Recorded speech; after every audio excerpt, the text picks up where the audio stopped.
नमस्कार दोस्तों, स्वागत है आप सभी का एक बार फिर से हमारे यूट्यूब चैनल पे। मेरा नाम है सुमित मुरारी। आई होप आपकी पढ़ाई अच्छी चल रही होगी। ठीक है, इसी क्रम में हम आज से आपके सामने एक काफ़ी ज़्यादा इंपॉर्टेंट आपकी डिमांडिंग पे आप लोगों ने सबने डिमांड की थी।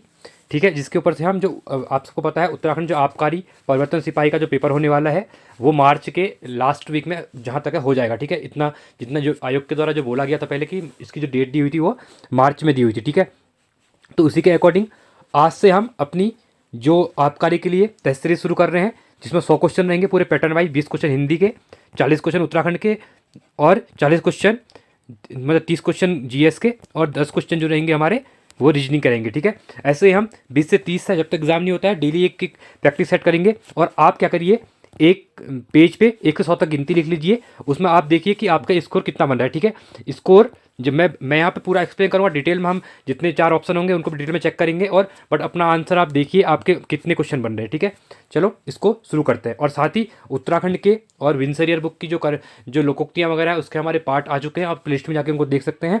और आज से हम स्टार्ट करने वाले अपना प्रैक्टिस सेट। ठीक है, जो कि आपका एग्जाम के लिए इंपॉर्टेंट रहेगा। साथ में इसमें करंट हमने जो ये टेस्ट सीरीज है, यहाँ पे करंट अफेयर वगैरह जो भी है नवंबर की, दिसंबर की, 2023 की या जनवरी, वो सब इंक्लूड करके हम यहाँ पे लेके आए हैं। चलो इसको स्टार्ट करते हैं। ठीक है, पहला क्वेश्चन है हिंदी का है, 2 घंटे का रहेगा। ठीक है, 2 घंटे जो पेपर रहता है आपको पता है, हम यहाँ पे डिटेल में इसको करेंगे।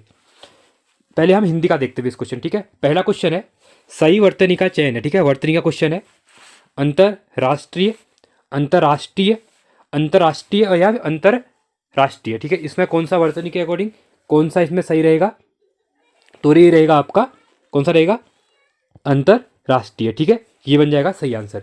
दूसरा है निशंक शब्द में प्रयुक्त उपसर्ग क्या है। आपको पता है उपसर्ग क्या होते हैं, उपसर्ग शब्द के क्या लगते हैं, फर्स्ट में लगते हैं। ठीक है, प्रथम जो शब्द होता है उसके पहले लगते हैं, और जो प्रत्यय होते हैं वो शब्द के क्या कहते हैं, अंतिम में लगते हैं। ठीक है, आप सबको ये पता होगा।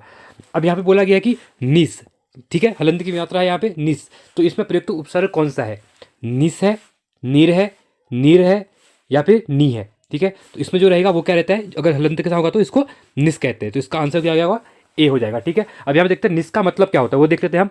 निस का मतलब होता है निस उपसर्ग तथा सकमूल क्या होता है, शक होता है। ठीक है, इसका मतलब शक होता है। तो निस का अर्थ क्या होता है, शंका, शंका या फिर जिसको हम चिंता भी कहते हैं। ठीक है, शंका करना है, चिंता करना। अगला है तीसरा, चाप का अर्थ है। ठीक है, जो चाप होता है उसका मतलब क्या होता है, दबाव, चुप करना, धनुष या फिर प्रत्यंचा। तो चाप का मतलब क्या होता है, इसका मतलब होता है आपका धनुष होता है। ठीक है, चाप इसका अनेकार्थी शब्द होते हैं, परिधि का एक भाग या फिर दबाव। ठीक है, जो परिधि होती है उसका एक चाप कहते हैं ना, हम चाप खींचते हैं, आपने देखा होगा जब आप क्या करते हैं गणित पढ़ते हैं तो गणित के अंदर ये पढ़ा होगा आपने। अगला है उत्कष्ठा का प्रवाची है। ठीक है, उत्कष्ठा का प्रवाची क्या हो जाएगा, लालसा, उत्पन्न, उपेक्षा या फिर उलाहना। तो क्या हो जाएगा इसका मतलब, इसका मतलब हो जाएगा आपका लालसा। ठीक है, इसका मतलब होता है लालसा। उसके साथ ही इसके अन्य आकांक्षा के अन्य पर्यायवाची क्या होते हैं, उत्कृष्टता की लालसा हो गया। ठीक है, साथ ही इसके पर्यायवाची आकांक्षा, मनोरथ और क्या कहते हैं, चाह भी होता है। और क्या होता है, साथ में कामना करना भी होता है, हमें देखा होगा कामना करना ये भी होता है। ठीक है, या फिर अरमान, अरमान भी होता है। साथ में क्या होता है, यह भी होता है। ठीक, अब इसमें दिया उत्पन्न दिया है। ठीक है, तो उत्पन्न ये क्या क्या होते हैं, जन्मा। ठीक है, उत्पन्न होना कहते हैं ना, जन्मा। दूसरा होता है उदित, उदित भी इसी का होता है, उत्पन्न का। साथ में आपका क्या होता है, उद्भूत। ठीक है, उद्भूत भी होता है, आविर्भूत भी होता है इसका। अब अगला क्या है, उपेक्षा। ठीक है, तो उपेक्षा क्या होता है, अवज्ञा।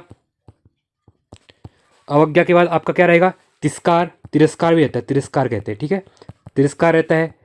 और क्या हो जाएगा उपेक्षा, आप बताइए अगर आपको पता है इसके बारे में तो।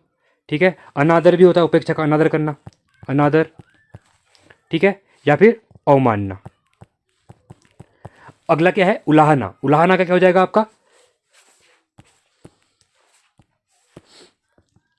उलाहना का क्या हो जाएगा, यहाँ पे उलाहना का होगा आपका पहला हो जाएगा शिकायत करना। ठीक है, साथ में आप दूसरा देख सकते हैं उपालंब भी कहते हैं। तीसरा होता है सिकवा, आप इनको लिख भी सकते हैं क्योंकि ये कहीं कहीं आप इनको पढ़ेंगे तो क्वेश्चन आ सकते हैं। ठीक है, तो इनको आप एक दो बार क्या करेंगे, रीड करेंगे तो आपको ये याद भी हो जाएंगे। दूसरा होता है गिला करना, ठीक है, सिकवा या गिला आपने सुना होगा। अगला है पांचवा, चिरायु का उपसर्ग है, ठीक है, जो चिरायु है उसमें उपसर्ग क्या है, ची है, चिर है, चिरा है या फिर आयु है। तो क्या हो जाएगा इसमें, तो ये हो जाएगा आपका चिर हो जाएगा, ठीक है। छठा है चांदी काटने का मुहावरे का अर्थ है, जो चांदी काटना है उसका मुहावरे का अर्थ क्या होता है, धातु कम करना, धातु कर्म करना, चोरी करना, लाभ न होना या फिर मौज होना। तो इसका क्या हो जाता है, तो ये होता है चांदी काटने का मतलब होता है आपका मौज होना, ठीक है। अगला है सातवां, चोर की दाढ़ी में तिनका। आपने बोले बहुत बार सुना होगा, लोकोक्ति बहुत फेमस है। सही अर्थ क्या है लोकोक्ति का, चोर का स्वयं डरना, चोरी की पहचान होना, दाढ़ी गंदी होना या फिर हर चोर की दाढ़ी होना, ठीक है। तो इसका जो मतलब क्या होता है, इसका लोकोक्ति अर्थ क्या होता है, चोर का स्वयं डरना, ठीक है, चोर की दाढ़ी में तिनका। आठवां है इनमें से कौन सा शब्द सही है, ठीक है, प्रादुर्भाव, प्रादुर्भाव, प्राभुर्भाव या फिर प्रभुर्भाव। तो इसका कौन सा शब्द सही है, तो ये है आपका प्रादुर्भाव, क्या है इसका, ये इसका शुद्ध मीनिंग है, ठीक है, शब्द सही है यहाँ पे। नौवा है देवनागरी लिपि की उत्पत्ति किससे हुई है, ठीक है। हमारे द्वारा इसका क्या किया है, जो चैप्टर हमने एसआई के अकॉर्डिंग जो 100 क्वेश्चन पूछे जाने वाले हैं एसआई में, हमने यहाँ पे इसकी प्लेलिस्ट बना दी गई है। वहाँ पे डेली 50-50 क्वेश्चन हमारे चैप्टर वाइज आ रहे हैं। तो आप उसमें ये जो आबकारी परिवर्तन सिपाही इसके लिए भी आप देख सकते हैं, क्योंकि वहाँ पे इंपॉर्टेंट एमसीक्यू करवा रहे हैं, वहाँ से आप उनको भी देख के यहाँ पे अपनी प्रैक्टिस को अच्छा कर सकते हैं, ठीक है। तो देवनागरी लिपि की उत्पत्ति किससे हुई है, खरोष्टी से, ब्राह्मी से, पैचासी से या फिर कैथी से। तो ये किसके द्वारा हुई है, तो ये हुई आपकी ब्राह्मी से, ठीक है। 10वां क्वेश्चन है कर्मभूमि साप्ताहिक अखबार का संबंध है किससे। जो कर्मभूमि साप्ताहिक अखबार था इसका संबंध किससे है, भक्त दर्शन, भैरवदत्त, ए या बी दोनों या इनमें से कोई नहीं, ठीक है। आप सबको पता है इसका आंसर जो होगा वो होगा answer number C, A N B, भक्त दर्शन और भैरवदत्त दोनों से इसका रिलेटेड किसका, कर्मभूमि साप्ताहिक पत्र का। इसके बारे में आप थोड़ा जान लेते हैं। जो कर्मभूमि साप्ताहिक पत्र था अखबार, ये भैरवदत्त और दोनों के रिलेटेड था। इनका प्रकाशन कब हुआ था, इसका प्रकाशन हुआ था फरवरी 1939 में, ठीक है। ये इंपॉर्टेंट है, डेट याद रखिएगा आप। इस किसके संरक्षण में हुआ था ये, जो कलम, ठीक है, सिंह नेगी जी थे, उनके उसके संरक्षण में हुआ था, ठीक है। और साथ में यह गढ़वाल क्षेत्र की साप्ताहिक पत्रिका भी थी। ये भी इंपॉर्टेंट क्वेश्चन है। चलो अगला क्वेश्चन देखते हैं यार। आई होप आपको वीडियो अच्छी लग रही होगी। आप अपना स्कोर लास्ट में कमेंट सेक्शन में बताइए, आपका 100 में से कितना स्कोर बनता है, ठीक है। और आप या फिर क्या कर सकते हैं, हिंदी का, उत्तराखंड का, जिसका अलग अलग बता सकते हैं कि इतने क्वेश्चन बने करके। 11वां क्वेश्चन है हिमालय शब्द का संधि विच्छेद है, ठीक है। जो हिमालय शब्द है इसका संधि विच्छेद क्या होगा, हिमाधन लय, हिमाधन अलय, हिमाधन आलय या हिमधन आलय, ठीक है। तो इसका क्या बन जाएगा, तो इसका बन जाएगा आपका आंसर नंबर डी, हिमधन आलय, ठीक है। आप मुझे कमेंट्स में ये बताइए कि इसमें कौन सी संधि है, ठीक है। 12वां क्वेश्चन है किसी कंपनी में नौकरी पाने हेतु लिखा जाने वाला पत्र किस श्रेणी में आएगा, ठीक है। अब यहाँ पे क्या है कि जो हम अपना सिलेबस है, यहाँ पे यूके SSC का जो सिलेबस होता है, यहाँ पे पत्र लेखन वगैरह भी रहता है। तो यहाँ पे अर्ध सरकारी पत्र या सरकारी पत्र जो भी होते हैं, टिप्पण वगैरह, वो भी सिलेबस में है। तो इसमें एक क्वेश्चन है कि किसी कंपनी में नौकरी पाने हेतु लिखा जाने वाला पत्र किस श्रेणी में आएगा, अनौपचारिक पत्र में आएगा, निमंत्रण पत्र में आएगा, व्यावसायिक पत्र में आएगा या फिर आवेदन पत्र में आएगा, ठीक है। तो ये किस में आएगा, तो ये आएगा आपका आवेदन पत्र में, ठीक है। हम लोग आवेदन करते हैं ना किसी भी नौकरी वोकरी की या किसी चीज़ के लिए, तो वो आवेदन में आता है, तो उसको आवेदन पत्र कहते हैं। 13वां क्वेश्चन है किसी वाक्य में विरामादि चिन्हों का सही प्रयोग, ठीक है। जो विराम चिन्ह हमारे होते हैं, तो इस वाक्य में हमको बताना है कि कौन सा सही है। ए है आप मुझे नहीं जानते, महीने में 2 दिन ही व्यस्त रहता हूँ, ठीक है। बी है आप मुझे नहीं जानते क्वेश्चन मार्क, महीने में मैं 2 दिन ही व्यस्त रहता हूँ। सी है आप मुझे कॉमा है नहीं जानते, महीने में मैं 2 दिन व्यस्त रहता हूँ। डी है आप मुझे नहीं जानते, महीने में मैं 2 दिन व्यस्त रहता हूँ क्वेश्चन मार्क, ठीक है। तो इसका कौन सा आंसर सही हो जाएगा, तो इसका जो आंसर होगा तो वो होगा आपका आप मुझे नहीं जानते, महीने में मैं 2 दिन व्यस्त रहता हूँ, ठीक है। ये इसका सही आंसर हो जाएगा, आंसर नंबर ए। 14वां क्वेश्चन है निम्नलिखित में से कौन सा छंद प्रकार नहीं है, ठीक है।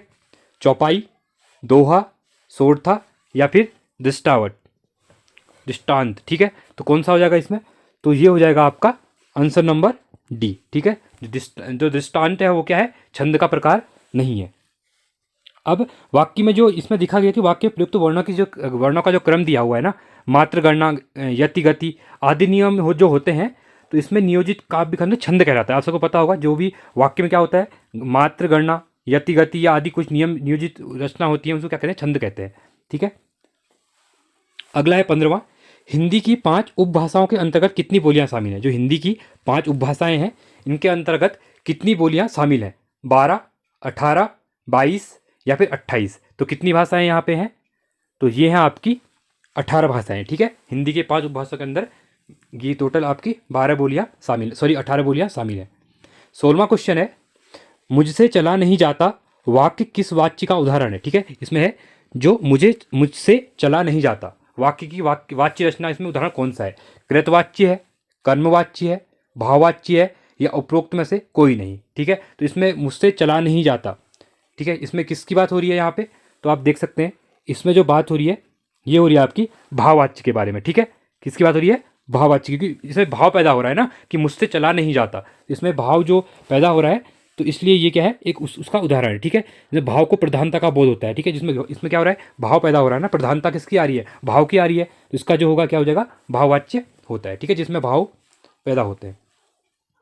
17वां क्वेश्चन है, निम्नलिखित में से कौन सा कपीस शब्द का संधि विच्छेद है। ठीक है, जो कपीस है उसका संधि विच्छेद कौन सा है, कपिधन सौ, कपिधन इस, कपधन इस या कपिधन ईस।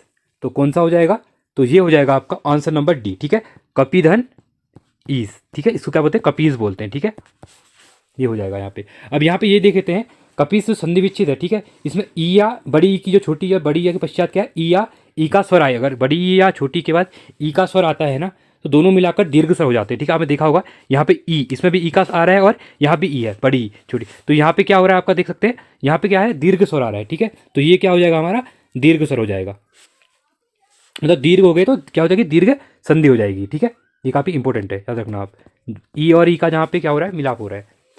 18वां क्वेश्चन है, प्रत्येक शब्द में कौन सा समास है। ठीक है, जो प्रत्येक शब्द है ये कह सकते हैं प्रत्येक, इसमें कौन सा समास है, द्विग समास है, द्वंद्व समास है, तत्पुरुष समास है या अव्ययीभाव समास है। तो आपको होता है समास के पता है आपको। ठीक है, तो इसमें द्विग होता है, इसमें क्या होता है, द्विग में नंबर वगैरह जो होते हैं। द्वंद्व में क्या होता है, दोनों पद प्रधान रहते हैं, वहाँ प्रधान कोई पद नहीं रहता है। तत्पुरुष समास क्या होता है, पहला पद प्रधान रहता है। तो यहाँ पे जो 18वां है, प्रत्येक में कौन सा समास रहेगा, तो प्रत्येक में क्या है आपका अव्ययीभाव समास है। ठीक है, ये आंसर नंबर डी इसका क्या हो जाएगा, सही हो जाएगा। ठीक है, अव्ययीभाव समास, जिस समास का पहला पद क्या होता है, अवयव होता है, उसको अव्ययीभाव समास कहते हैं। ठीक है, अव्ययीभाव समास कहते हैं। प्रत्येक शब्द का पूर्ण शब्द क्या होता है इसमें, अब जहाँ पे देखो प्रति होगा, ये प्रत्येक है ना, प्रति, तो इसका मतलब क्या हो जाएगा, प्रति, प्रतिधन एक, तो प्रति क्या है यहाँ पे, अवयव है, यहाँ पे अव्ययीभाव हो जाएगा इसके अंदर। 19वां है, जिन शब्दों का रूप सदैव समान रहता है उन्हें कहते हैं। ठीक है, जिन शब्दों का रूप हमेशा क्या रहता है, समान रहता है, तो उन्हें क्या कहते हैं, अवयव, वचन।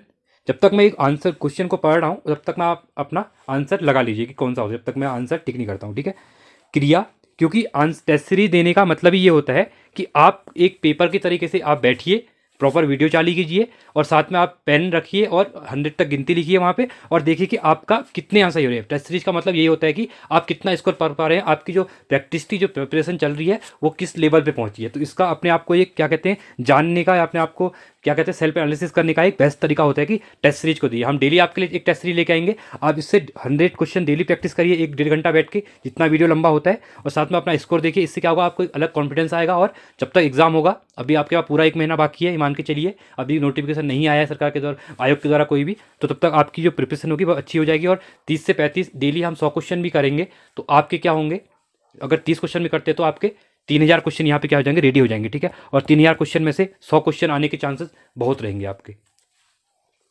तो 19वां है, सदैव समान रहता है जिन शब्दों का सदैव, उन्हें क्या कहते हैं, अवयव कहते हैं, वचन कहते हैं, क्रिया कहते हैं या फिर लिंग कहते हैं। तो क्या कहा जाता है, तो इनको कहा जाता है आपका अवयव कहा जाता है। ठीक है, तो अवयव कहा जाता है, तो सदैव इनका क्या रहता है, रूप समान रहता है। और अविकारी शब्द भी कहते हैं इनको। ठीक है, अवयवी को क्या कहते हैं, अविकारी शब्द भी कहा जाता है। इन पर क्या होता है, संज्ञा की व्यापारिक जो कोटियाँ होती है ना, जैसे लिंग, वचन, कारक, काल, तो इनका कोई प्रभाव नहीं पड़ता है अवयव के अंदर। ठीक है, 20वां क्वेश्चन है, प्रत्यक्ष शब्द में कौन सा उपसर्ग है। ठीक है, उपसर्ग क्या होता है, शब्द के पहले लगते हैं, तो इसमें कौन सा है, प्र है, परि है, परा है या प्रति है। तो ये कौन सा हो जाएगा, तो ये हो जाएगा। हमेशा आप देखिए जहाँ पे प्रत्यय टाइप लिखा होगा ना, प्रत्यय लिखा होगा, तो वहाँ पे प्रति क्या होगा, उपसर्ग होगा। इसको याद कर लीजिए आप। ये क्वेश्चन बहुत बार प्रति वाला या प्रत्येक पूछ लिया जाता है या प्रत्यक्ष पूछ लिया जाता है, तो यहाँ पे क्या होगा, प्रति जो होगा आपका वो क्या होगा, आपका उपसर्ग होगा। ठीक है, इसको आप याद कर लीजिएगा। ठीक है, प्रति उपसर्ग, जैसे प्रतिरोध होता है, आपने देखा होगा, प्रतिरोध भी होता है, प्रतिदिन होता है, आपने देखा होगा प्रतिदिन, तो प्रति में क्या होगा, प्रतिदिन में भी क्या हो जाएगा, प्रति हो जाएगा यहाँ पे। साथ में प्रत्येक तो मैंने बता ही दिया आपको। ठीक है, चलो ये थे हमारे हिंदी के क्वेश्चन। अब होगा 21वां क्वेश्चन। अब हमारे यहाँ से होंगे रीजनिंग पार्ट भाग 100 होगा रीजनिंग का। ठीक है, अब जिसमें 40 क्वेश्चन होंगे। अब देखो रीजनिंग में उत्तराखंड पीसीएस ये जो यूपी ट्रिपल एससी है, इसके द्वारा कुछ चैप्टर पहले क्या होता था, 3 से 4 क्वेश्चन पूछे जाते थे। अभी क्या हो गया, इनके द्वारा बोला गया हम 10 क्वेश्चन पूछेंगे। ठीक है, तो इसके अकॉर्डिंग हम देखेंगे, एक तो सिटिंग अरेंजमेंट वाला आता है, डायरेक्शन वाला जो होता है, एक फिगर काउंटिंग वाला आता है। ठीक है, तो ये क्वेश्चन आते हैं, ये वेन डायग्राम आता है। तो इसमें हम मेन जो होंगे, हम डेली लेजर क्वेश्चन भी करेंगे, तो हमारे अच्छी खासी प्रैक्टिस हो जाएगी। और एक बार अगर आपको समझ में आ जाएगा, क्योंकि मैंने देखा बहुत से बच्चे मुझे मिले जिनके द्वारा बोला गया कि उनको रीजनिंग में प्रॉब्लम होती है। जो भी समूह गौ की तैयारी करते हैं उनको क्या होता है, उत्तराखंड और जीएस तो वो फिर भी कर लेते हैं, हिंदी भी कर लेते हैं, रीजनिंग में उनको प्रॉब्लम आती है, क्योंकि वो मैथ थोड़ा, रीजनिंग और मैथ का जो पोर्शन होता है लोग नहीं कर पाते उत्तराखंड में। ठीक है, मतलब समूह गौ के टाइप जो एग्जाम होते हैं उनमें, तो इसको हम डेली प्रैक्टिस करेंगे तो आपको ये आ जाएंगे एग्जाम में, आप कंफर्ट फील करोगे अपने आप को। अब यहाँ पे देखो ये दिया हुआ है, फर्स्ट क्वेश्चन दिया हुआ है, ABCDD एफ केंद्र की ओर मुख करके एक वृत्त पे बैठे हैं। ठीक है, जैसे एक वृत्त दिया हुआ है। अब पहले आप कभी भी देखें कि इसमें बोला क्या है। ठीक है, थोड़ा आपको थोड़ा लेंदी वीडियो हो सकती है, पर मैं आपको एक क्लियर वे में समझाऊंगा, जो कि आप आगे एग्जाम के लिए अपने आप आपको यहीं पे आप रेडी कर लेंगे। ठीक है, देखिए पहली चीज़ आपको देखनी होगी, कितने लोग हैं, कितने लोग हैं यहाँ पे, 2 4 6 लोग बैठे हैं। ठीक है, सीटिंग हम बाद में बैठाएंगे, पहले हम देखते हैं उनने बोला क्या हुआ। केंद्र की ओर इनके द्वारा बोला है कि मुंह करके बैठे हैं वृत्त पे। ठीक है, ये वृत्त है, ये टेबल मान सकते हैं। अब इनके द्वारा बोला गया है केंद्र की तरह मुंह करके बैठे, मतलब कभी भी आप देखो केंद्र की तरह मुंह बनाइए आप पहले, मतलब यहाँ बैठे हैं। ठीक है, अंदर साइड को केंद्र की ओर मुंह बोला है। कभी भी क्या बोलता है कि बाहर की साइड बैठे हैं बोल सकते हैं, तो ऐसे बैठे हैं।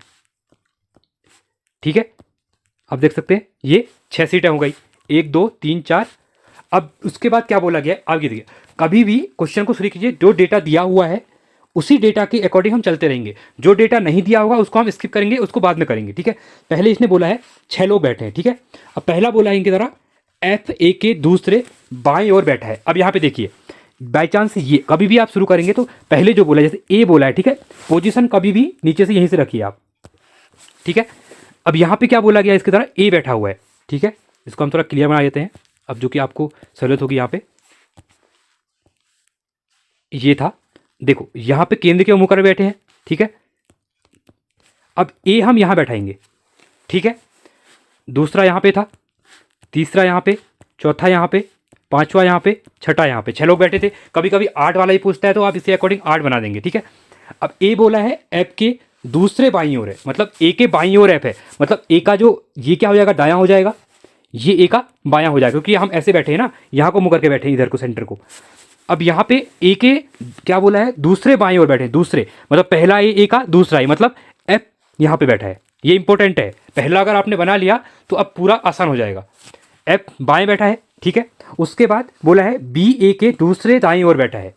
ठीक है, क्या बोला गया है, बी ए के दूसरे बाईं ओर, मतलब ए यहाँ है, बी ए के दूसरे दाईं ओर, तो बी यहाँ अगर इसका दायां मैंने बताया था ये होगा, तो बी कहाँ बैठा है, यहाँ बैठा है, क्योंकि दूसरा बायां बोला है, पहला बायां ये, ठीक है, दायां, सॉरी पहला दायां ए, दूसरा दायां ये, समझ में आ गया, ये बी बैठा हुआ है।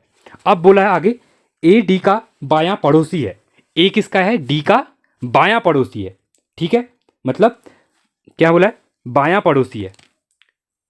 ए जो है डी का बायां है, मतलब डी जब डी का बायां बोला, ये याद रखना, ए का दायां नहीं, डी का दायां, ए कहाँ है, डी का दायां है, मतलब ये, तो ये डी बायां यहाँ होगा। अगर हम यहाँ पे डी रखते हैं तो ये इसका बायां हो जाएगा ये। ठीक है, आयो आपको समझ में आ रहा होगा जो मैं समझाने का ट्राई कर रहा हूँ। ये क्वेश्चन एक बार अगर आपका बन गया तो कभी आप गलत नहीं करेंगे इसको। ठीक है, तो यहाँ पे डी बैठ गया है। ठीक है, इसके बाद आ रहा है आपका, सॉरी ये आपको दिख नहीं रहा होगा, मैं इसको थोड़ा क्लियर कर देता हूँ। ठीक है, यहाँ पे डी बैठा हुआ है। उसके बाद क्या बोला है आगे देखिए, यहाँ तक हम हो गए, सी और एफ, सी जो है एफ और बी के बीच में बैठा है। सी कहाँ है, एफ और बी के, तो एफ ये था, बी ये था। ठीक है, ये बी हो गया, ये एफ हो गया, तो यहाँ पे क्या बैठा है आपका, यहाँ पे सी बैठा हुआ है। ठीक है, हमारा एक बचा है, ये पोजीशन बैठी हुई है, बचा क्या है हमारे पास, ई बचा हुआ है, बाकी तो सब पोजीशन में आगे ए हो गया हमारा, बी ऊपर हो गया, सी इधर हो गया, डी इधर हो गया, एफ यहाँ हो गया। अब आप पढ़ोगे भी नहीं तो यहाँ पे डायरेक्टली ई को कर सकते हो, ठीक है। बट हम आगे देख लेते हैं क्या बोला है। ए का बायां पड़ोसी ई है। अब ये ई का बायां पड़ोसी ई है, ठीक है। आप वैसे भी कर सकते थे और ये भी हो गया है। अब सिंपली क्या बचा, देखो आपका फिगर बन गया। अब आंसर आप इजीली क्लिक कर लेंगे। एफ का पड़ोसी कौन है? अब एफ का पड़ोसी कौन है? एफ ये है, इसका पड़ोसी सी भी है और ई भी है, ठीक है। देखो ये देखो यहाँ पे दिखा हुआ है ऑप्शन नंबर सी। सी और ई दोनों क्या है, एफ के पड़ोसी हैं। आई होप आपको वीडियो आया समझ में, क्वेश्चन समझ में आया होगा, ठीक है। अगर नहीं आया तो एक बार आप वीडियो को पॉज कीजिए, दोबारा आप ट्राई कीजिए। अगर आपको फिर भी समझ में नहीं आता है तो आप कमेंट करिए, मैं आपका इसके लिए क्या करेंगे, एक डिटेल में इसको हम क्वेश्चन को करा भी दूंगा। और साथ में इसके साथ ही क्या होगा, हम जो दूसरा चैप्टर दूसरा वीडियो लेके आएंगे वहाँ पे क्या करेंगे, आपकी जो इस वीडियो के कमेंट होंगे, जो भी डाउट होंगे, जहाँ पे समझ में नहीं आया होगा, दूसरी वीडियो में हम क्या करेंगे, उसको सॉल्व करने का ट्राई करेंगे, ठीक है। और साथ में इसके जो इंपॉर्टेंट चैप्टर होंगे उसके हम क्या करेंगे, अलग से एक प्लेलिस्ट में वीडियो बना देंगे, आप उनको भी जाके देख सकते हैं, चैप्टर वाइज हम करवा देंगे। चलो अगला देखते हैं। अब आता है हमारा वेन डायग्राम। 22वां क्वेश्चन, कौन सी उत्तर आकृति प्रबंधक, मजदूर संघ और कामगार के बीच है? ये तीन लोग दिए हुए हैं आकृति, ये पहला दिया हुआ है प्रबंधक दिया हुआ है, दूसरा मजदूर संघ दिया हुआ है, तीसरा कामगार दिया हुआ है, ठीक है। अब आप देखिए, अब इसमें क्या होता है वेन डायग्राम में, आपको लॉजिक लगाना पड़ेगा कि कोई रिलेटेड है या नहीं है, ठीक है। अब देखो कामगार अलग होते हैं, अब सबको पता है, मजदूर संघ भी अलग ही होता है पूरा, और प्रबंधक भी क्या होते हैं, मैनेजमेंट वाले वो भी अलग ही होते हैं। तो ये तीनों अलग अलग हैं, कोई रिलेट नहीं कर रहा है एक दूसरे से। तो इसका जो आंसर बन जाएगा, देखो ये तीनों अलग अलग हैं, तो ऑप्शन नंबर बी इसका सही हो गया। इसमें कुछ नहीं करना होता है, आपको सिंपली अपना यहाँ पे लॉजिक यूज देखना पड़ता है कि कोई रिलेटेड है नहीं है, ठीक है। अगर बाई चांस आपको ऑप्शन दे, मैं एक एग्जांपल देता हूँ, जैसे हॉस्पिटल दिया होता, ठीक है, हॉस्पिटल दिया होता, डॉक्टर दिए होते और स्टूडेंट दिए होते, तो यहाँ पे क्या बनता, देखो हॉस्पिटल के अंदर क्या है, डॉक्टर है और स्टूडेंट भी हैं। क्यों स्टूडेंट है? क्योंकि मेडिकल स्टूडेंट होते हैं, तो वहाँ पे स्टूडेंट या मेडिकल स्टूडेंट बोला होगा। तो ये इस टाइप से बनेगा। हम इसके लिए आपको एक प्रॉपर वीडियो बना देंगे जहाँ पे आपको चीज़ें समझ में आ जाएंगी, ठीक है। चलो अगला क्वेश्चन करते हैं। अभी हम टेस्ट सीरीज कर रहे हैं, तो हम अभी क्वेश्चन जो यहाँ पे आएगा उसी को डिस्कस करेंगे, नहीं तो हमारा टाइम बहुत चले जाएगा, ठीक है। अगला है किसी कोड में, ठीक है, इसका आंसर ये था, किसी कोड में भाषा, ठीक है, RHYTHM को IS कैसे लिखा है? देखो RHYTHM, ठीक है, ये लिखा हुआ है। दूसरा लिखा हुआ है, इसके अपोजिट क्या बोला, इनने बोला है कि I है, S है, B है, G है, S है और N है, ठीक है।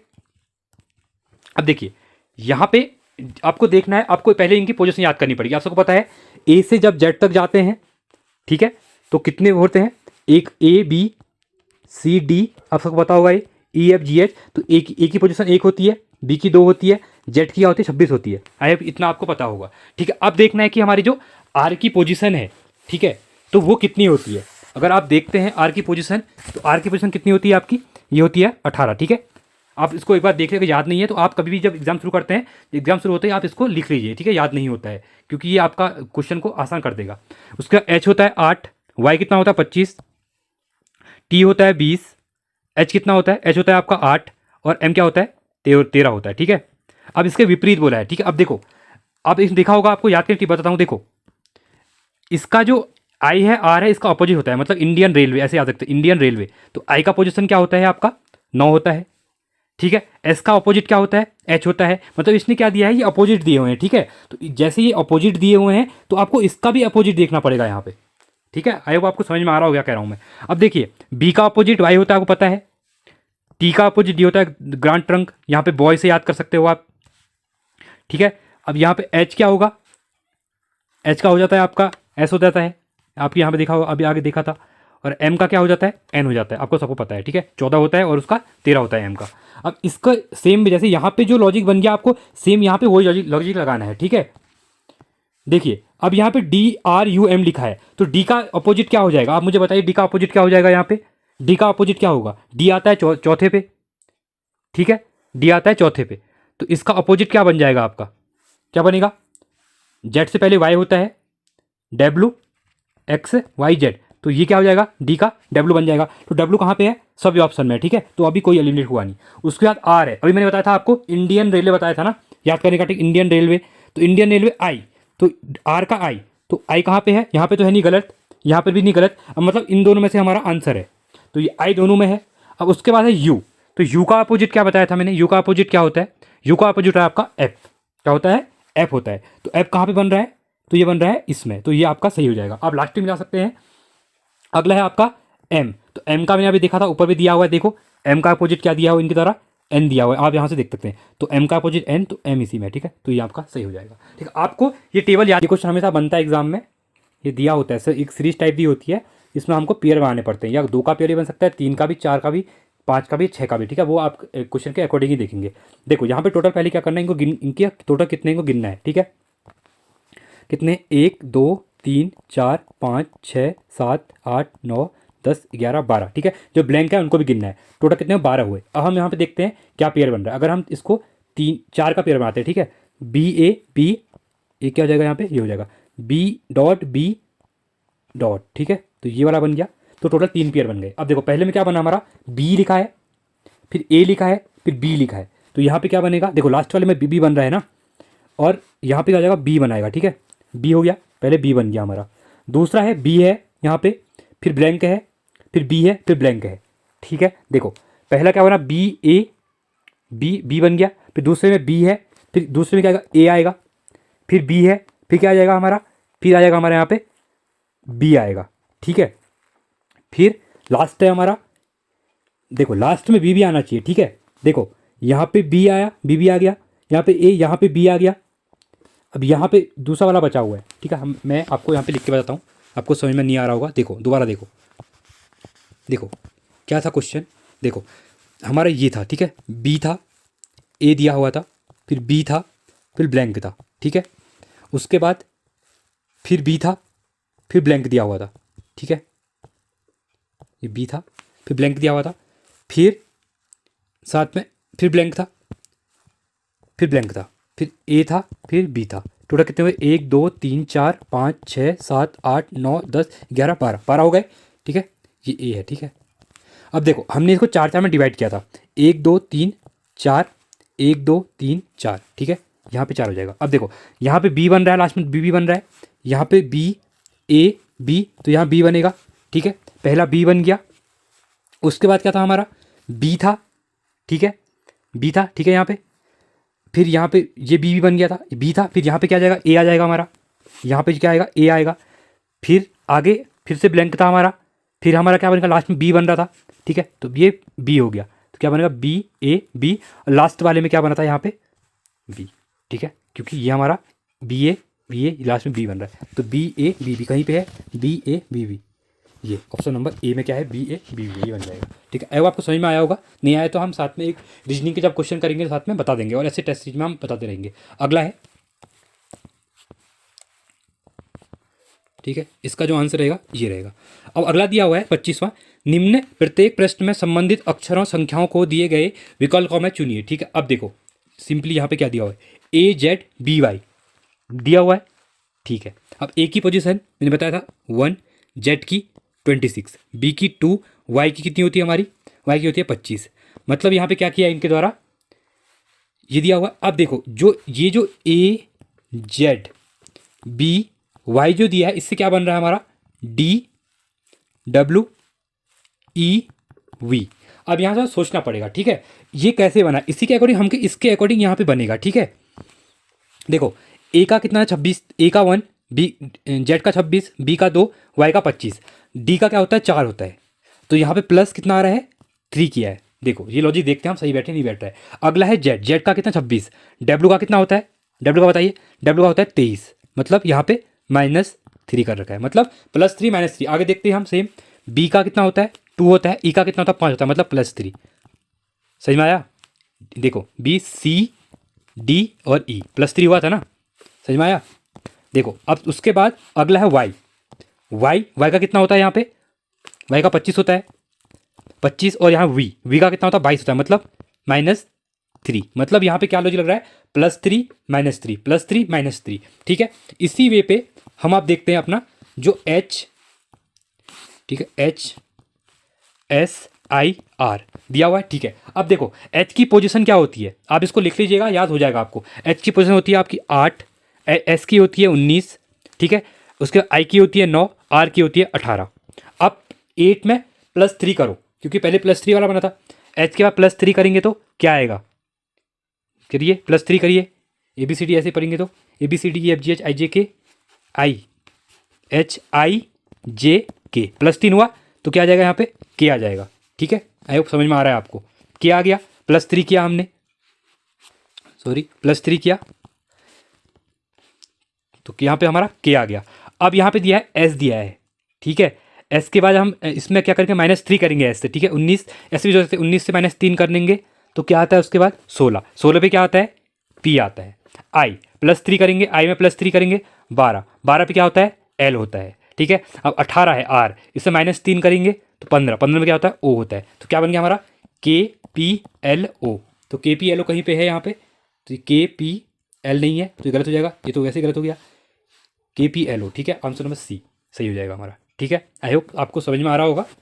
बस खेल वही है, आपको अल्फ़ाबेट याद होने चाहिए ABCD, और ये देखना पड़ेगा कि पहले इसको देखिए कौन से लॉजिक से ये बना हुआ है, उसी का लॉजिक हमें दूसरे वाले में सेट करना है। अगर पहला हमारा जो लॉजिक बैठा दूसरे में वही करना है। फिर देखो अब यहाँ पे आता हमारा दर्पण प्रतिबिंब, ठीक है, मिरर इमेज। ये भी इंपॉर्टेंट क्वेश्चन पूछा जाता है। अब दो चीज़ें हैं यहाँ पे, अगर ये इंपॉर्टेंट है, आप सुनिएगा यहाँ पे, ठीक है।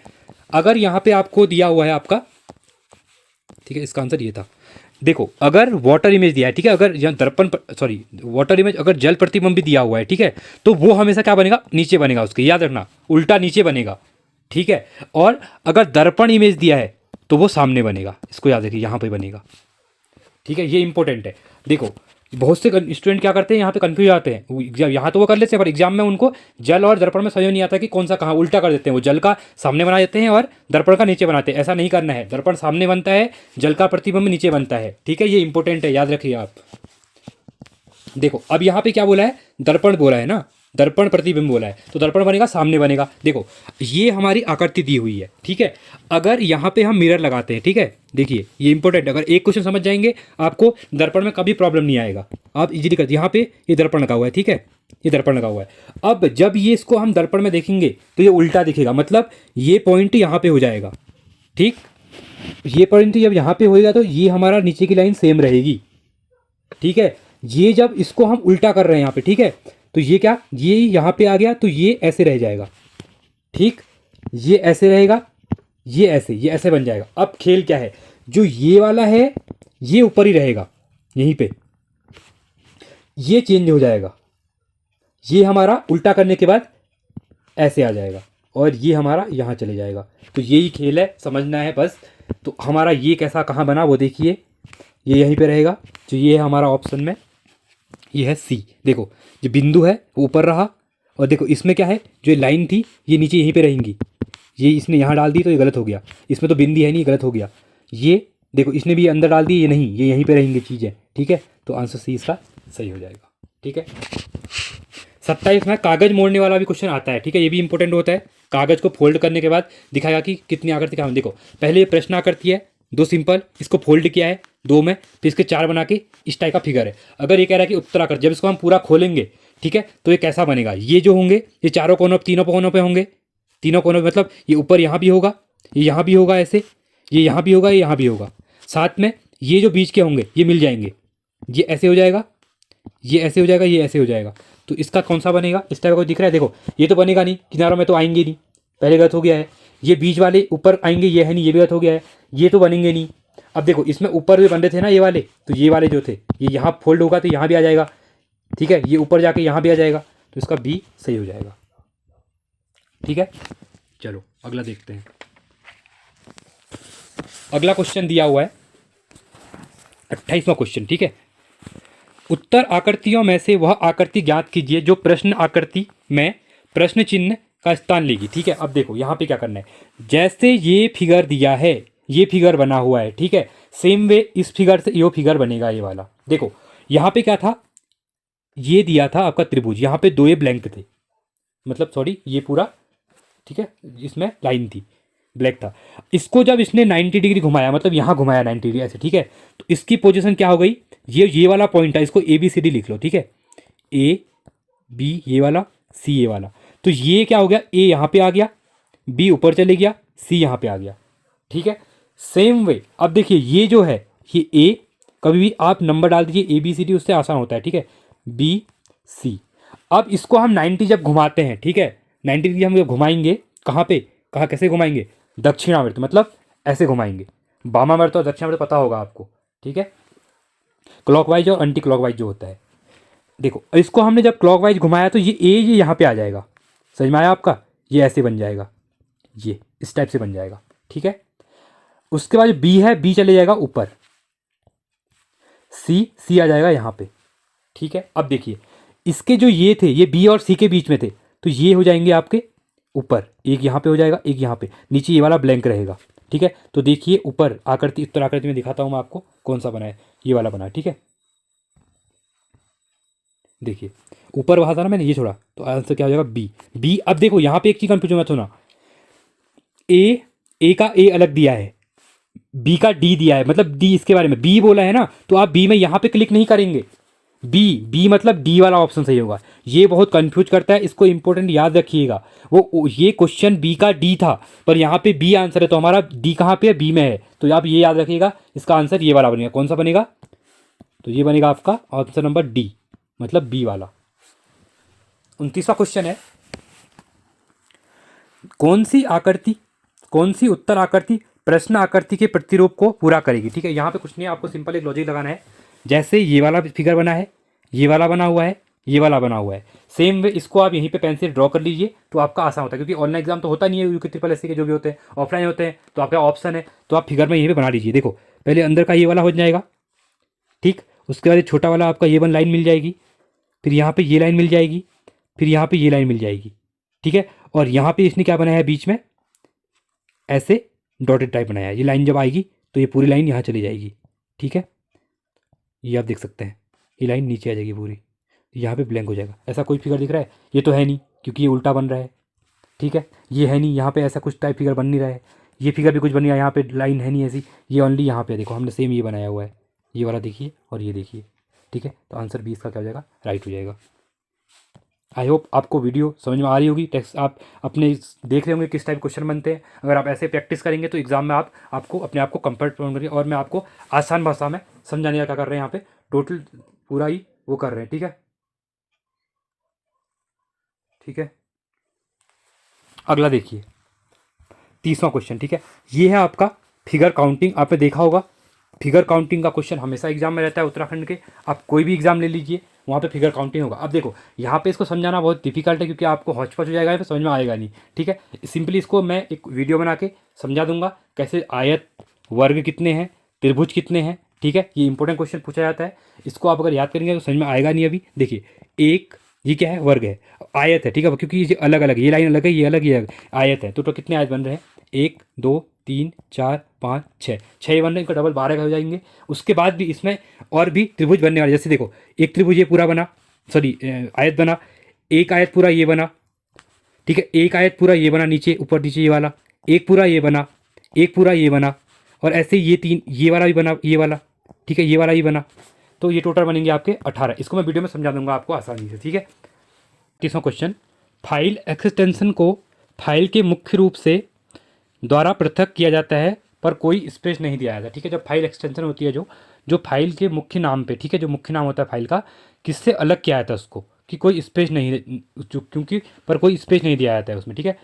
क्वेश्चन मार्क जो होता है, क्वेश्चन मार्क, एक्सक्लेमेशन मार्क होता है, जो अंडरस्कोर होता है, जो अंडरस्कोर लगाते हैं हम, तो देखा होगा आपने, पीरियड्स, ठीक है। तो क्या करते हैं इसमें, तो कौन सा आता है जो मुख्य नाम से जिसको करते हैं, तो ये है आपका जो पीरियड्स होता है यहाँ पे, ठीक है, जो फाइल एक्सटेंशन को फाइल के रूप में पेज द्वारा पृथक किया जाता है, ठीक है, पर कोई स्पेस नहीं दिया जाता है वहाँ पे। 32वां है, वह जो कंप्यूटर के लिए प्रोग्राम डिजाइन करता है, लिखता है और मेंटेन करता है, क्या कहलाता है, ठीक है। जो कंप्यूटर के लिए प्रोग्राम डिजाइन करता है, लिखता भी है और मेंटेन भी करता है उसी को, तो क्या कहलाता है, फाइल नेम, रिकॉर्ड, प्रोग्राम या फिर प्रोग्रामर, तो उसको क्या कहा जाता है, इसको कहा जाता है आपका प्रोग्रामर, ठीक है। इंपॉर्टेंट क्वेश्चन है ये। 33वां क्वेश्चन है, डेटा प्रोसेस करने के लिए सॉफ्टवेयर किसे अप्लाई करता है, जिससे एल्गोरिदम भी कहते हैं, ठीक है। जो डेटा प्रोसेस होता है उसके लिए जो सॉफ्टवेयर के लिए अप्लाई करता है, जिसे एल्गोरिदम भी कहते हैं, ठीक है। आपने देखा होगा एल्गोरिदम क्या होती है, एक किसी भी चीज़ के कंप्यूटर के अंदर एल्गोरिदम के थ्रू ही काम होता है, ठीक है। तो क्या होता है ये, अरिथमेटिक, प्रोसीजर, ऑब्जेक्ट या फिर रूल, तो क्या होता है वो, तो वो होता है आपका प्रोसीजर होता है, ठीक है। उसी के अकॉर्डिंग क्या होता है, उसमें एल्गोरिदम काम हो करता है। 34वां है सोशल मीडिया अनुकूलन क्या है, ठीक है। जो सोशल मीडिया अनुकूलन है वो क्या है, सोशल नेटवर्क द्वारा आसानी से प्रचार करना, स्पेस कंटेंट लिखना, छोटा कंटेंट बनाना जिससे कि आसानी से अनुक्रमित किया जा सके, लोगों की सामाजिक नेटवर्किंग में नियुक्ति के लिए कंटेंट बनाना, ठीक है। तो सोशल मीडिया अनुकूलन क्या होता है इसमें से, तो ये होता है आपका सोशल नेटवर्क द्वारा आसानी से जो प्रचार करना है उसको सोशल मीडिया अनुकूलन कहा जाता है, ठीक है। इससे क्या होता है कि ऑनलाइन जो भी किसी संगठन वगैरह ऑर्गेनाइजेशन वगैरह होती है कि उनकी ऑनलाइन उपस्थिति को क्या करता है, ये प्रतिस्पर्धी करता है। साथ में जो इसमें जो जैसे ब्रांड होता है, बॉन्ड पहचान होता है, ग्राहक जुड़ाव होता है, ठीक है। हम देखा होगा जो कस्टमर का जो क्या होता है लिंक होता है, या फिर बिक्री रूपांतर जितने भी सेल वगैरह चीज़ें जो होती है उसका जो रूपांतर होता है आदि क्या होते हैं, इसके अंदर ही क्या होते हैं सोशल मीडिया अनुकूलन। जो इसको क्या कहते हैं पता है, सोशल मीडिया अनुकूलन इंग्लिश में इसको कहते हैं सोशल मीडिया ऑप्टिमाइजेशन भी कहा जाता है, ठीक है। तो ये भी इंपॉर्टेंट है। तो इसके लिए क्या हो गया, सोशल नेटवर्क द्वारा आसानी से प्रचार करना इसको कहा जाता है। अगला है 35वां, इंटरनेट में जब यूजर किसी वेबसाइट को अपने कंप्यूटर की आईपी से एक्सेस न करके अन्य दूसरे सर्वर की आईपी का उपयोग करके उसके एक्सेस करता है तो ऐसे सर्वर को क्या कहा जाता है, ठीक है। जब देखा होगा आपने इंटरनेट में जब यूजर जो काम करता है ना, किसी वेबसाइट को अपने कंप्यूटर की आईपी, ठीक है, से एक्सेस न करके दूसरे जो सर्वर होते हैं ना उनके आईपी से क्या करता है उपयोग में उसके एक्सेस से काम करता है, ठीक है। तो उसको सर्वर क्या कहते हैं, proxy server, V V P N, ठीक है। वीपीएन आपने देखा होगा, वीपीएन लगाते हैं आप लोग भी, LAN लैन जो होता है लोकल एरिया नेटवर्क, या फिर VAN, ठीक है, वान जिसको कहते हैं। तो क्या कहा जाता है इसको, तो इसको कहा जाता है आपका प्रॉक्सी सर्वर कहा जाता है, ठीक है। जो इंटरनेट जो होता है जब यूजर क्या करता है वेबसाइट को अपने कंप्यूटर से क्या करता है, दूसरे के कंप्यूटर अपना यूज़ तो नहीं करता है उसका, दूसरे की आईपी से यूज करके क्या करता है काम करता है, ठीक है। तो इसको प्रॉक्सी सर्वर कहते हैं, ठीक है। मतलब इसमें क्या होता है कि जो किसी भी प्राइवेट नेटवर्क जो होता है उसके साइबर अटैकर्स को क्या करने प्रवेश करने में रोकता है, ठीक है। उससे इंपॉर्टेंट है। 36वां है चाणक्य अपने बचपन में किस नाम से जाने जाते, जो चाणक्य थे उनके बचपन का नाम क्या था, ठीक है। हिस्ट्री का क्वेश्चन है। अजय, चाणक्य, विष्णुगुप्त या फिर देवगुप्त। तो क्या कहा जाता था इनका नाम, इनको कहा जाता था अपना विष्णुगुप्त, ठीक है। चाणक्य का बचपन का नाम क्या था, विष्णुगुप्त था, ठीक है। ये मौर्य वंश के कई संस्थापक भी माने जाते हैं। कौन, मौर्य वंश के संस्थापक, ठीक है। कौन, विष्णुगुप्त, चाणक्य जिसे कहते हैं, ठीक है। और इनके जो प्रधानमंत्री भी कहा जाता है इनको गुरु के साथ। अंतिम नंद शासक कह सकते हैं आप, धनानंद थे, आपको पता होगा ये चीज़ें, और उनका अपमान भी किया था इनके द्वारा, ठीक है। अतः कौटिल्य ने नंदवंश को क्या किया था। अगला है 37वां क्वेश्चन, पानीपत की तीसरी लड़ाई में मराठों को हराया, ठीक है। जो पानीपत की तीसरी लड़ाई थी, पानीपत कहाँ है, ये हरियाणा में है, आपको पता होगा, ठीक है। यहाँ पे 3 बैटल हुई थी पानीपत की। तो तीसरी जो लड़ाई थी वहाँ पे मराठों को हराया था किसने, अफगानों ने, मुगलों ने, अंग्रेजों ने या फिर रोहिल्लों ने। तो किसके द्वारा हराया गया था, ये अफगानों के द्वारा मराठों को क्या कहता हराया गया था यहाँ पे पानीपत की तीसरी लड़ाई। और कब हुई थी ये हुई थी 14 जनवरी, कब हुई थी, 14 जनवरी 1761 में, ठीक है। इंपॉर्टेंट डेट है, क्वेश्चन में 12 पूछी जाती है और यहाँ पे जो अफगान साइज जो लगा था, कौन लगा था, अहमद शाह अब्दाली, ठीक है। इंपॉर्टेंट है, अहमद शाह अब्दाली, इंपॉर्टेंट है, ठीक है। और इनके द्वारा मराठों को हरा दिया गया था। जो मराठा सेना था उसका प्रतिनिधित्व किसने किया था यहाँ पे, जो मुगलों के जो मराठे थे उनके साइड से, किसके द्वारा, जो सदाशिव राव भाऊ थे, सदाशिव राव, उनको द्वारा क्या किया गया था यहाँ पे मराठों की तरफ से लड़ा गया था, ठीक है। चलो अगला क्वेश्चन है 38वां क्वेश्चन है, हुमायूं की दुर्घटना में आकस्मिक मृत्यु के उपरांत उनके बेटे अकबर को कहाँ मुगल सिंहासन पर बैठाया गया था, ठीक है। जो हुमायूं की दुर्घटना के बाद जो उनकी आकस्मिक मृत्यु हो गई थी उसके उपरांत उनके जो बेटे थे अकबर को, ठीक है, जो अकबर के जो हुमायूं के बेटे अकबर, तो उनको कहाँ के मुगल सिंहासन में बैठाया गया था, ठीक है। लाहौर में, सरहिंद में, ठीक है, या फिर कालानौर में या फिर काबुल में। तो ये कहाँ पे बैठाया गया था, तो ये बैठाया गया था आपका कालानौर में, ठीक है। जो कालानौर है यहाँ पे बैठाया गया था कब, 1556 में। इंपॉर्टेंट है। जो दीन पनाह बहन, कहाँ पे दीन पनाह बहन है, दिल्ली के अंदर, वहाँ पे कहते हैं कि पुस्तकालय से दीन पनाह बहन से गिर के वहाँ पे क्या हुआ थे, यहाँ इनकी मृत्यु हो गई थी, ठीक है, ये कहा जाता है वहाँ पे। और इसके बाद इनके बेटे को अकबर को यहाँ पे बैठा दिया गया था कब, 14 फरवरी 1556 को बैठा दिया गया था, ठीक है।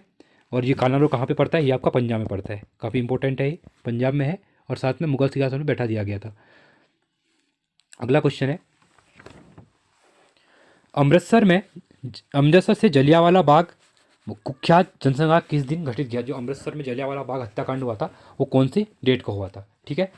13 अप्रैल 1920, 13 अप्रैल 1919, 14 अप्रैल 1920 या फिर 19 अप्रैल 1919 को। तो ये कब हुआ था? तो ये हुआ था आपका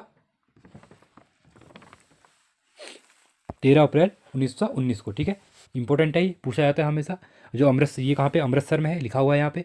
13 अप्रैल को घटित हुई थी। यहाँ पे जो राष्ट्रवादी जो नेता थे ना, जहाँ पे कहा जाता है कि जो जो राष्ट्रवादी नेता थे, एक का नाम था डॉक्टर सत्यपाल, ठीक है, सत्यपाल मलिक जी थे जो थे, और दूसरे थे सैफुद्दीन किलचू, ठीक है, किलचू।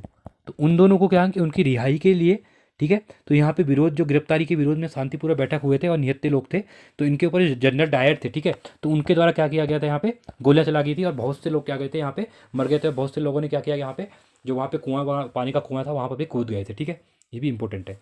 अगला है 40वां क्वेश्चन, जर्मनी का एकीकरण किसने किया था? ठीक है, जर्मनी का एकीकरण था किसके द्वारा किया गया था? विस्मार्क के द्वारा, मुसिलोनी के द्वारा, कार्ल मार्क्स के द्वारा, या फिर ट्रॉट्स्की के द्वारा?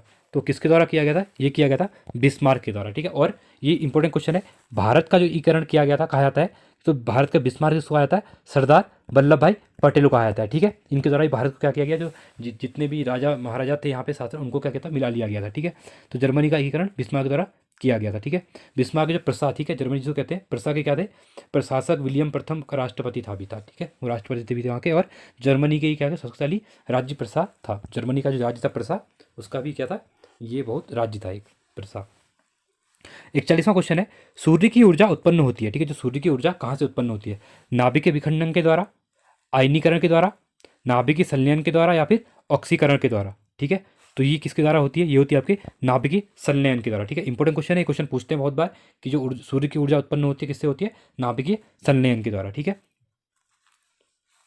अगला है 42वां क्वेश्चन, कौन सी रेखा भारत और पाकिस्तान के बीच की सीमा तय करती है? ठीक है, मैकमोहन रेखा, रेड क्लिफ रेखा, मेडिसन रेखा, या फिर डुरंड रेखा, ठीक है। तो ये कौन सी है? ये है आपकी रेड क्लिफ रेखा। इंपॉर्टेंट है, जो रेड, ऐसे भी याद सकते हैं, भारत और पाकिस्तान के बीच हमेशा क्या होता है? रेड जोन होता है, ठीक है, ऐसे याद कर लीजिए आप। रेड जोन घोषित किया जाता है हमेशा, लड़ाई वगैरह होती है, इसको कहते हैं एलओसी कहते हैं, ठीक है, लाइन ऑफ एक्चुअल, ठीक है, लाइन ऑफ कंट्रोल। और एलएसी किसके साथ है? ये आपकी चाइना के साथ, लाइन ऑफ एक्चुअल कंट्रोल, ठीक है। और यहाँ पे दो चीज़ें हैं, ये जो रेड क्लिफ है, ये सर सीरियल रेड क्लिफ थे, उनके नाम पे इसका रखा गया है, ठीक है। और साथ में जो मेडिसिन रेखा है, आप देख सकते हैं, मैकमोहन रेखा किसके बीच में है? मैकमोहन है आपकी चाइना और भारत के बीच में है, चाइना एंड इंडिया के बीच में, ठीक है। और जो दुरंड रेखा है, ये किसके बीच में है? तो ये है आपकी अफगानिस्तान के बीच में और पाकिस्तान के बीच में, ठीक है। और जो मेडिसिन रेखा है, ये किसके बीच में है? ये अमेरिका और कनाडा के बीच में है, ठीक है। ये इंपॉर्टेंट है।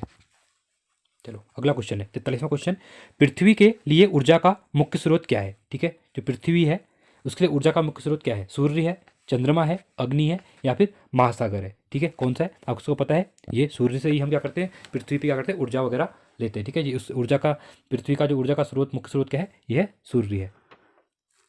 अगला है 44वां क्वेश्चन, किस देश में यूरेनियम का सर्वाधिक भंडार है? ठीक है, जो यूरेनियम है उसका सर्वाधिक भंडार कौन से देश में है? कनाडा में है, रूस में है, अमेरिका में है, या फिर ऑस्ट्रेलिया में है? तो ये कहाँ पे है? तो ये है आपका ऑस्ट्रेलिया में, ठीक है। ये क्वेश्चन बहुत बार पूछा गया एग्जामों में, तो आप इसको कर सकते हैं, डी है, ठीक है। यूरेनियम का जो सर्वाधिक भंडार है ऑस्ट्रेलिया में है। जबकि उत्पादन की दृष्टि अगर देखा जाए ना, अगर इसे बोला गया है कि सर्वाधिक भंडार बोला गया, ठीक है, दो चीज़ें होती है, एक भंडार अलग होता है और उत्पादन अलग होता है। अगर भंडार पूछता है तो ऑस्ट्रेलिया हुआ, अगर उत्पादन पूछा जाता है तो उत्पादन में आप क्या कर सकते हैं, यहाँ पे कजाकिस्तान में लगा सकते हैं, ठीक है। सबसे ज़्यादा जो कजाकिस्तान में होता है, यहाँ पे क्या इसका उत्पादन होता है, ठीक है, यूरेनियम का। और साथ में भंडार जो होता है वो ऑस्ट्रेलिया में होता है, ठीक है। और भारत के संदर्भ में देखा जाए तो हम देखते हैं तो झारखंड है भारत में, ठीक है। तो झारखंड में क्या है, राज्य का सर्वाधिक क्या होता है, मतलब यहाँ पे यूरेनियम उत्पादन होता है, ठीक है। कहाँ पे? झारखंड में। ये भी इंपॉर्टेंट क्वेश्चन है, ठीक है। और ये क्या है, एक रेडियो एक्टिव पदार्थ है, आपको पता है यूरेनियम, ठीक है। इसका जो उपयोग किया जाता है मोस्ट ऑफ जो परमाणु ऊर्जा शक्ति वगैरह होते हैं उसमें इसका यूज किया जाता है।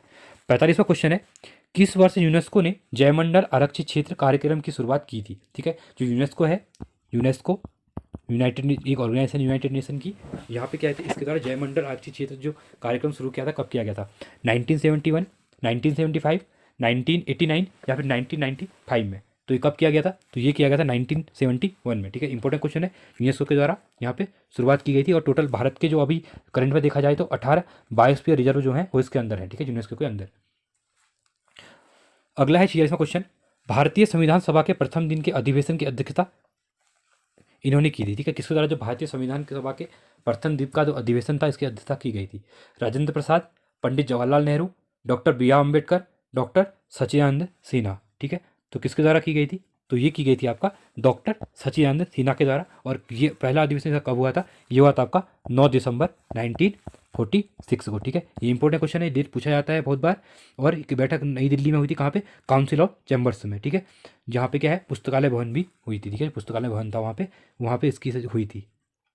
अब यहाँ पे दो चीज़ें और हैं जो कैबिनेट मिशन की संतुष्टि के आधार पर देखा जाए तो जो भारतीय संविधान है, ठीक है, का निर्माण करने वाली जो संविधान सभा थी, इसका गठन कब किया गया था, ठीक है। तो इसका गठन जो किया गया था, ये किया था जुलाई 1946 में। ये इंपॉर्टेंट क्वेश्चन, ये क्वेश्चन पूछा जाता है कि जो संविधान सभा की स्थापना की थी, कब की गई थी। अगला क्वेश्चन है 43वां क्वेश्चन।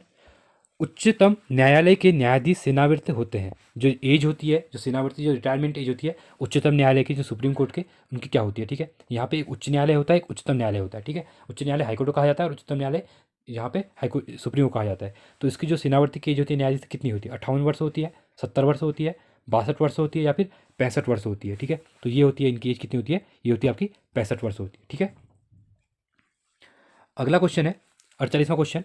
लोकसभा द्वारा विचारार्थ भेजे गए वित्त विधेयक को राज्यसभा अधिकतम कितने समय तक रोक सकती है, ठीक है। जो लोकसभा होती है, आपको पता है लोकसभा और राज्यसभा दो होते हैं। लोकसभा क्या होती है? ये निम्न हाउस होता है, ठीक है, और निम्न सदन होता है। और राज्यसभा जो होता है, ये उच्च सदन होता है, ठीक है। अपर हाउस और लोअर हाउस कहा जाता है इनको। तो इसमें कितने जो वित्त विधेयक होता है, ये ओनली कहाँ पे होता है आपका? जो होता है लोकसभा के द्वारा वित्त विधेयक संतुष्ट के भेजा जाता है, इसकी जो रिकमेंडेशन होती है वो मानी नहीं जाती है, ठीक है, राज्यसभा की वित्त विधेयक के बारे में। तो यहाँ पे कितनी देर रोक सकता है? 1 माह, 1 वर्ष, 7 दिन, या फिर 14 दिन के लिए। तो कितना? ये मान आपका 14 दिन तक रोक सकती है।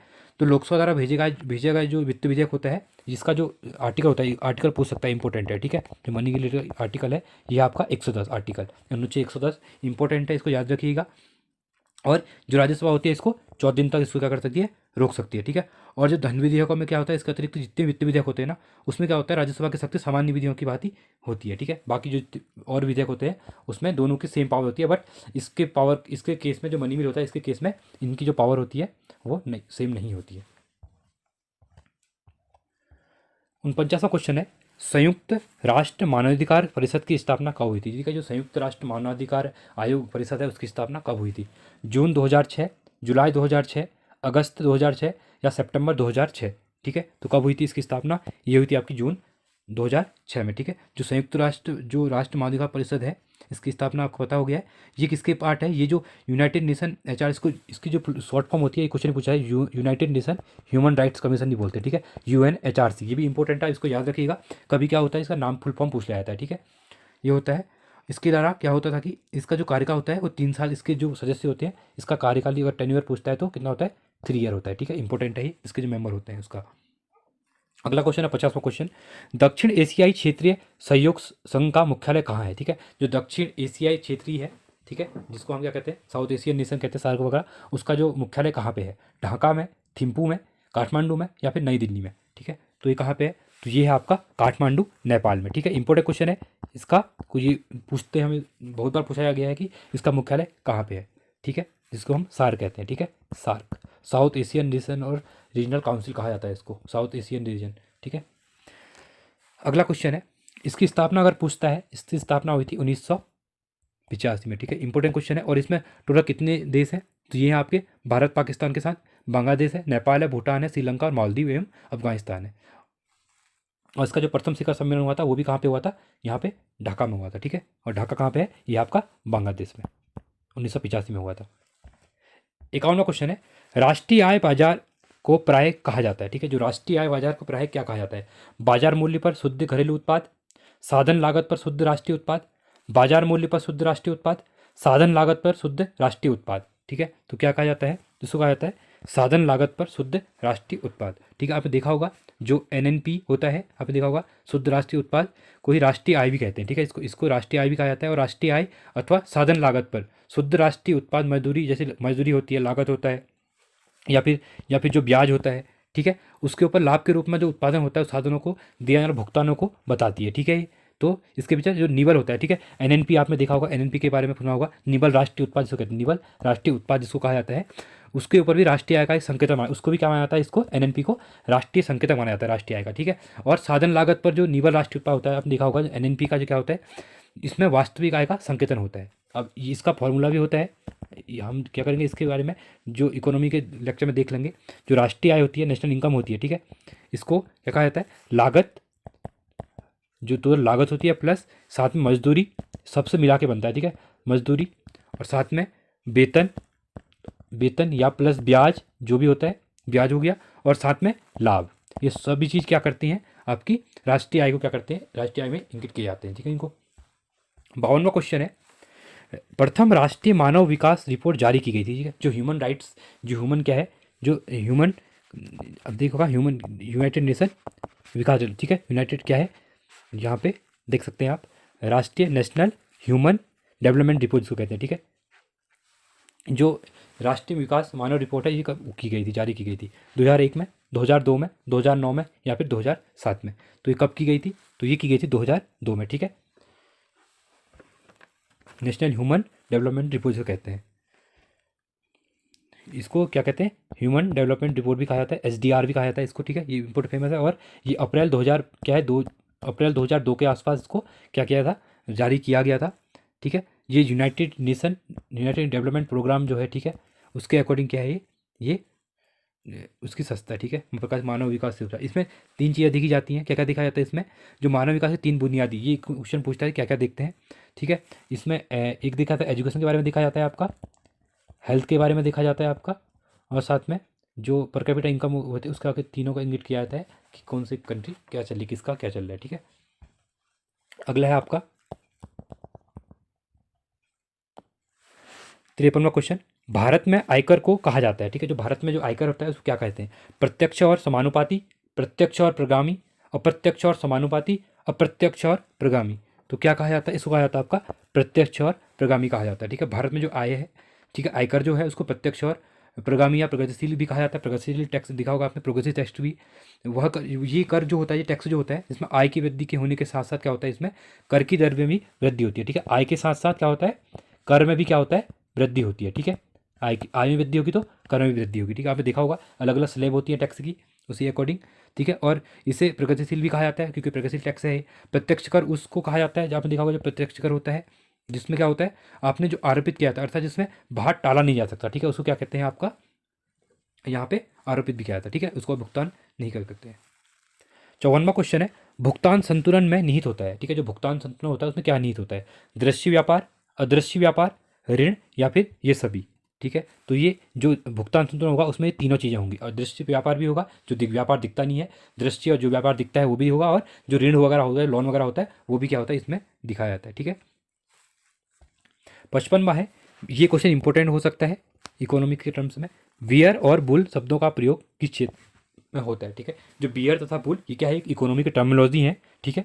तो ये बुल और बियर तथा इसका प्रयोग किस में होता है, चिड़ियाघर में, कृषि में, शेयर बाजार में या फिर पशुपालन में, ठीक है। अगर ये हम बताया मैंने ये इकोनॉमी का टर्म है तो इसका यूज कहाँ पे होगा, ये होगा जो शेयर मार्केट होती है वहाँ पे इसका यूज किया जाता है, ठीक है। जो बियर और बुल होता है इन शब्दों को शेयर मार्केट में किया जाता है यूज, आपको पता है, ठीक है। शेयर बाजार में जो व्यक्ति स्टॉक की कीमतों को बढ़ाना, ठीक है, जो स्टॉक की कीमतें होती हैं उसको बढ़ाना चाहता है, ठीक है, जिसे बुल्स कहते हैं। तो ये तिजड़िया में देखा होगा, तिजड़िया लोग होते हैं, ठीक है। तो वही क्या करते हैं कि व्यक्ति स्टॉक की कीमतें जो गिरने की जगह जो आशा होती है ना, तो उसे बियर कहते हैं, ठीक है। जब जो गिरती हैं, मतलब जो भी स्टॉक की कीमतें गिरने की आशा होती करता है उसे बियर कहते हैं।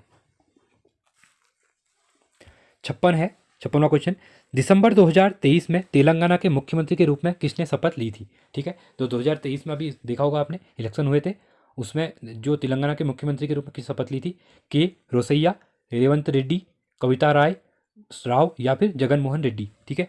तो किसके द्वारा ली गई थी, तो ये ली गई थी रेवंत रेड्डी के द्वारा शपथ ली गई, ठीक है। ये क्वेश्चन तेलंगाना के मुख्यमंत्री कौन है, रेवंत रेड्डी जी हैं। और किस पार्टी से है, ये है आपकी इंडियन नेशनल कांग्रेस से, ठीक है। और इंडियन नेशनल कांग्रेस का फॉर्मेशन हुआ था, ये हुआ था आपका 1885 में। 57वां क्वेश्चन है, समाचारों में चर्चित स्टारलिंक एवं उपग्रह एक उपग्रह इंटरनेट समूह है, ठीक है। जो स्टारलिंक है क्या है, एक उपग्रह, एक सैटेलाइट इंटरनेट समूह है, इसे किसी कंपनी द्वारा डिजाइन और निर्मित किया गया है, ठीक है। जो स्टारलिंक है उपग्रह सैटेलाइट जो है, इसको किसके द्वारा बनाया गया है, अमेजोन के द्वारा, ब्लू ओरिजिन के द्वारा, स्पेस एक्स के द्वारा या फिर एप्पल के द्वारा। ठीक है। तो ये है स्पेस एक्स के द्वारा, ठीक है, स्पेस एक्स के द्वारा इसको बनाया गया है। और ये किसकी है? ये एलन मस्क का आपने सुना होगा। एलन मस्क की जो कहाँ के हैं, जो अमेरिका के क्या है, ये जो अमेरिका के हैं और ये बिजनेसमैन है, तो इनके द्वारा इसको बनाया गया, ठीक है। 58वां क्वेश्चन है, बंकिम चंद्र चटर्जी के प्रसिद्ध उपन्यास आनंद मठ का विषय किस पर आधारित है? सन्यासी विद्रोह, चुनार विद्रोह, रंगपुर विद्रोह या फिर वीरभूमि विद्रोह पे, ठीक है। तो ये किस पे है? ये जो सन्यासी विद्रोह था, तो उसके ऊपर आनंद मठ क्या है? आधारित विषय है, ठीक है। और इसकी स्थापना जब हुई थी, ये हुई थी 1882 में। इंपॉर्टेंट क्वेश्चन है, क्वेश्चन पूछता है कि जो आनंद मठ किस साल लिखी गई, तो बंकिम चंद्र चटर्जी का उपन्यास था, 1882 में क्या हुआ था, इसको लिखा गया था, ठीक है। और इसमें जो राष्ट्रीय गीत था हमारा वंदे मातरम, वो भी क्या है? इसी उपन्यास से लिया गया है, ठीक है। और साथ में जो आनंदमठ राजनीतिक उपन्यास है, इस उपन्यास के अंदर उत्तर जो बंगाल है, ठीक है, उसमें 1773 में क्या हुआ था, यहाँ पे सन्यासी विद्रोह का, इसमें सन्यासी विद्रोह जो हुआ था 73 में, 1700, उसका यहाँ पे क्या किया गया है? वर्णन किया गया है। 59वां क्वेश्चन है, निम्नलिखित में से किस वर्ष में भारतीय सेना ने गोवा को पुर्तगालियों से मुक्त कराया? ठीक है, आप पता होगा ऑपरेशन विजय के बारे में, ठीक है। इंपॉर्टेंट क्वेश्चन ये पूछा जाता है, ऑपरेशन विजय। और ये जो कब हुआ था, ये क्वेश्चन कहा जाता है कि जो पुर्तगाली हैं सबसे पहले भारत में आए थे और सबसे बाद में गए थे, ठीक है। तो इनको जो ऑपरेशन विजय चला था, कब चला था? ये चला था आपका 1961 में, ठीक है। इंपॉर्टेंट क्वेश्चन है, बहुत बार क्वेश्चन पूछा गया है ये। 60वां क्वेश्चन है, सिकंदरा सम्राट किस बादशाह का अंतिम विश्राम स्थल है? ठीक है, जो सिकंदरा सम्राट किस बादशाह का अंतिम विश्राम गृह है? जहांगीर का, शाहजहां का, अकबर का या फिर हुमायूं का? ठीक है, तो ये किसका है? तो सिकंदरा को पता है, सिकंदरा कहाँ पड़ता है? ये है आपका आगरा में, ठीक है। आगरा सौड़ा से आगे सिकंदरा जगह है, वहाँ पे क्या है? अकबर का क्या है? वहाँ पे मकबरा है, ठीक है। इंपॉर्टेंट क्वेश्चन है। और जो अकबर का टाइम पीरियड था वो क्या था? 1556 से लेके 1605 तक, ठीक है। और इसका निर्माण भी स्वयं अकबर के द्वारा करवाया गया था सिकंदरा में, ठीक है। और इसको पूरा करवाया गया था आपका जहांगीर के द्वारा। ये क्वेश्चन पूछा जाता है कि सिकंदरा जो है विश्राम गृह, तो मकबरा भी कहा जाता है, अकबर का मकबरा है सिकंदरा में, तो इसको पूरा करवाया गया, इसके द्वारा जहाँ के द्वारा इसको पूरा करवाया गया था। और यहाँ पे एक चीज़ ये भी है, जो हिंदू है, ईसाई है, इस्लामिक है या बौद्ध है और जैन है, सर्वोच्च सबकी कला का यहाँ पे क्या है? सर्वोत्तम क्या है? मिश्रण है, ठीक है। चलो, ये हो गया हमारे जिस क्वेश्चन। अब आते हैं उत्तराखंड के क्वेश्चन। अब उत्तराखंड के क्वेश्चन में देख सकते हैं आप, पहला क्वेश्चन दिया हुआ है, उत्तराखंड में रहस्य ताल के नाम से जाना जाता है, ठीक है। नैनीताल, सात ताल, देवरिया ताल या फिर रूपकुंड ताल? तो किसको कहा जाता है? तो ये कहा जाता है रूपकुंड जो ताल है उसको रहस्यमय ताल भी कहा जाता है। क्यों कहा जाता है? रूपकुंड झील जो है ये चमोली में पड़ती है, आपको पता है, उसके पास में चमोली में ये रूपकुंड है। और यहाँ पे क्या कहते हैं, मानव कंकाल वगैरह मिले हुए हैं, कंकाली, इसलिए कंकाली ताल भी कहा जाता है, ठीक है। 62वां क्वेश्चन है, उत्तराखंड के उप पर्वतीय मृदा क्षेत्रों में किस प्रकार के वृक्ष पाए जाते हैं? ठीक है, जो उत्तराखंड के उप पर्वतीय मृदा क्षेत्र हैं उसमें किस टाइप के वृक्ष पाए जाते हैं? चिरपाइन, देवदार, स्प्रू या फिर ये सभी? तो किस टाइप के मिलते हैं? तो वहाँ पे क्या मिलते हैं? ये सभी टाइप के क्या वृक्ष पाए जाते हैं, ठीक है। ये जो इनकी जो हाइट रहती है वो कह सकते हैं 1000 मीटर से लेके 2000 मीटर तक आप कह सकते हैं, ऊपर ऊपर ही, ठीक है। 63वां क्वेश्चन है, क्षेत्रफल की दृष्टि से निम्न में से कौन सा जिला उत्तराखंड राज्य का सबसे छोटा है? क्षेत्रफल की दृष्टि से निम्न में से कौन सा जिला उत्तराखंड राज्य में सबसे छोटा है? नैनीताल, रुद्रप्रयाग, चंपावत या फिर बागेश्वर? तो कौन सा है सबसे छोटा? यहाँ पे चंपावत डिस्ट्रिक्ट है, ठीक है। और ये चंपावत डिस्ट्रिक्ट बना था, कब बना था? 15 सितंबर, ठीक है, 1997 में, ठीक है, 1997 में बना था 15 सितंबर को। और ये सबसे छोटा जिला है। और सबसे बड़ा जिला कौन सा है? सबसे बड़ा जिला आपका चमोली है, उसके बाद उत्तरकाशी है, फिर पिथौरागढ़ है, ठीक है। इसको याद रखिए, इंपॉर्टेंट, ये पूछ सकता है आगे। 64वां क्वेश्चन है, निम्न में से कौन सा राष्ट्रीय राजमार्ग कोटद्वार को श्रीनगर से जोड़ता है? ठीक है, जो राजमार्ग है कोटद्वार, जो कोटद्वार को श्रीनगर जोड़ता है, कौन सा नेशनल हाईवे है? 94, national highway 102, national highway 119, national highway 123, ठीक है। तो ये कौन सा जोड़ता है? तो ये जोड़ता है नेशनल हाईवे 119, कोटद्वार को श्रीनगर से जोड़ता है, ठीक है। जो राज्य सरकार के आंकड़े थे 2021 के अकॉर्डिंग, ठीक है, राज्य में जो टोटल विभागों में कुछ सड़कों की लंबाई कितनी है? ये है आपकी 51,970 किलोमीटर। इंपॉर्टेंट है, इंपॉर्टेंट, तो डेटा तो नहीं पूछता है, बट ऐसे जनरल के लिए आपको बता दे रहा हूँ मैं। 65वां क्वेश्चन है, पूर्वी रामगंगा उत्तराखंड के किस जिले में निकलती है? ठीक है, जो पूर्वी रामगंगा है वो उत्तराखंड के किस, जैसे आपने देखा होगा पश्चिमी रामगंगा है और पूर्वी रामगंगा है। अगर आप उत्तराखंड का मैप देखते हैं तो इस टाइप से आपका उत्तराखंड का मैप है, ठीक है। तो ये जो एरिया है पिथौरागढ़ वाला है, ये चंपावत वाला है, तो पूर्वी ये ईस्ट हो गया उत्तराखंड का, ये वेस्ट पोर्सन, ये नॉर्थ पोर्सन, ये साउथ पोर्सन। तो ईस्टर्न, ठीक है, पूर्वी बोला है, तो मतलब जो यहाँ पे जो रामगंगा बहती है उसको पूर्वी रामगंगा कहते हैं, और जो यहाँ बहती है उसको पश्चिमी रामगंगा कहते हैं, ठीक है। तो इसमें जो कहाँ से निकलती है तो आप देख सकते हैं जोशीमठ, ये तो आपका चमोली में पड़ता है, अल्मोड़ा ये आपका इधर पे पड़ता है, टिहरी गढ़वाल ये यहाँ पे हो गया। अब ऑप्शन बचा एक ही हमारा पिथौरागढ़, तो पूर्वी रामगंगा कहाँ से निकलती है, निकलती पिथौरागढ़। अगर आप मैप के थ्रू ऐसे पढ़ेंगे ना, आपने देखा होगा रिसेंट में जैसे एग्जाम का पैटर्न बन रहा है, ठीक है, तो वो मैप बेस्ड क्वेश्चन आपकी अंडरस्टैंडिंग के ऊपर क्वेश्चन बना रहा है, ठीक है। तो आप अगर मैप को एक प्रॉपर वे में देखते हैं, अगर मैप को आप देखते हैं कि कौन सी जो रिवर है वो कहाँ से फ्लो कर रही है, कौन सा इस जो जिला है वो किस चीज़ को टच कर रहा है, बॉर्डर किस बॉर्डर को, तो आप इजीली यहाँ पे क्वेश्चन को क्या एलिमिनेट कर सकते हैं। जैसे हमने अभी देखा, हमने आपको पता टिहरी गढ़वाल कहाँ है, अल्मोड़ा कहाँ है, जोशीमठ कहाँ है, तो आपने इजीली क्या क्या है एलिमिनेट कर लिया, और यहाँ पे पिथौरागढ़ से क्या होती है, पूर्वी रामगंगा निकलती है, आपने देख लिया, ठीक है। तो ऐसे पढ़ेंगे तो आपके एग्जाम जो करेक्ट होने के चांसेस बढ़ जाएंगे, ठीक है। अगला है 66वां क्वेश्चन, किस विद्रोह को कुमाऊं का बारदोली कहा जाता है। आप सबको पता है बारदोली के बारे में मैंने इससे पहले भी जो उत्तराखंड की सीरीज शुरू करवाई थी क्वेश्चंस की, वहाँ पर ही डिस्कस किया था। ये बारदोली कहाँ पड़ती है, जो नॉर्म आप देखेंगे तो गुजरात में पड़ती है, ठीक है। जहाँ पे क्या है जो बारदोली की महिलाएं थी, ठीक है, उनके द्वारा सरदार पटेल जो थे उनको सरदार की उपाधि बारदोली की महिलाओं के द्वारा ही दिया गया था। और ये क्वेश्चन नहीं पूछता है कि वहाँ पे कि अगर वहाँ पे गांधी जी और महिलाएं दोनों आता है, ठीक है, अगर गांधी जी भी आता है तो आप गांधी जी भी सही कर सकते हैं। बिहाफ ऑफ जो उनके बिहाफ पे दिया गया था, मतलब महिलाओं के बिहाफ पे गांधी जी के द्वारा इनको टाइटल दिया गया था, ठीक है, सरदार का। वैसे अगर गांधी जी वहाँ पे ऑप्शन में होता है, वहाँ पे बारदोली की महिलाएं आती है तो आप उसमें भी ट्रैक कर सकते हैं, ठीक है। उसी क्रम में कुमाऊं का बारदोली किसको कहा जाता है, सकलाना, तिलाड़ी, सल्ट या फिर अस्कोट। तो किसको कहा जाता है, ये सल्ट को। सल्ट कहाँ पड़ता है आपका, अल्मोड़ा में पड़ता है, ठीक है। तो इसको कुमाऊं का बारदोली कहा जाता है, और इस सल्ट कहाँ है, अल्मोड़ा डिस्ट्रिक्ट में पड़ता है, पता दिया। और गांधी जी के द्वारा 1929 में क्या हुआ था, यहाँ पे अल्मोड़ा दौरा किया गया था, और यहाँ पे खुमार नामक एक गाँव है जहाँ पे शहीद स्मारक बनाया गया उनका, ठीक है। इंपॉर्टेंट है भी, मतलब इनका नहीं, मतलब कुमाऊं जो। अगला है 67वां क्वेश्चन, भुवनेश्वरी महिला आश्रम स्थित है, ठीक है।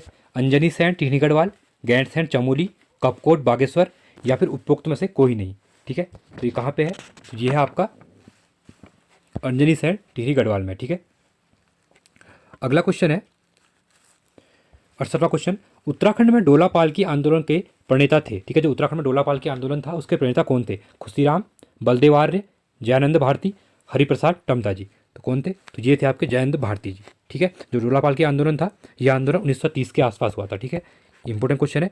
और इस आंदोलन के विरुद्ध जो शिल्पकार जो दलित थे, शिल्पकारों का आंदोलन था। इंपॉर्टेंट क्वेश्चन है, ये क्वेश्चन रिसेंट में पूछा भी गया था एग्जाम में, शिल्पकारों के संबंधित आंदोलन था, ठीक है।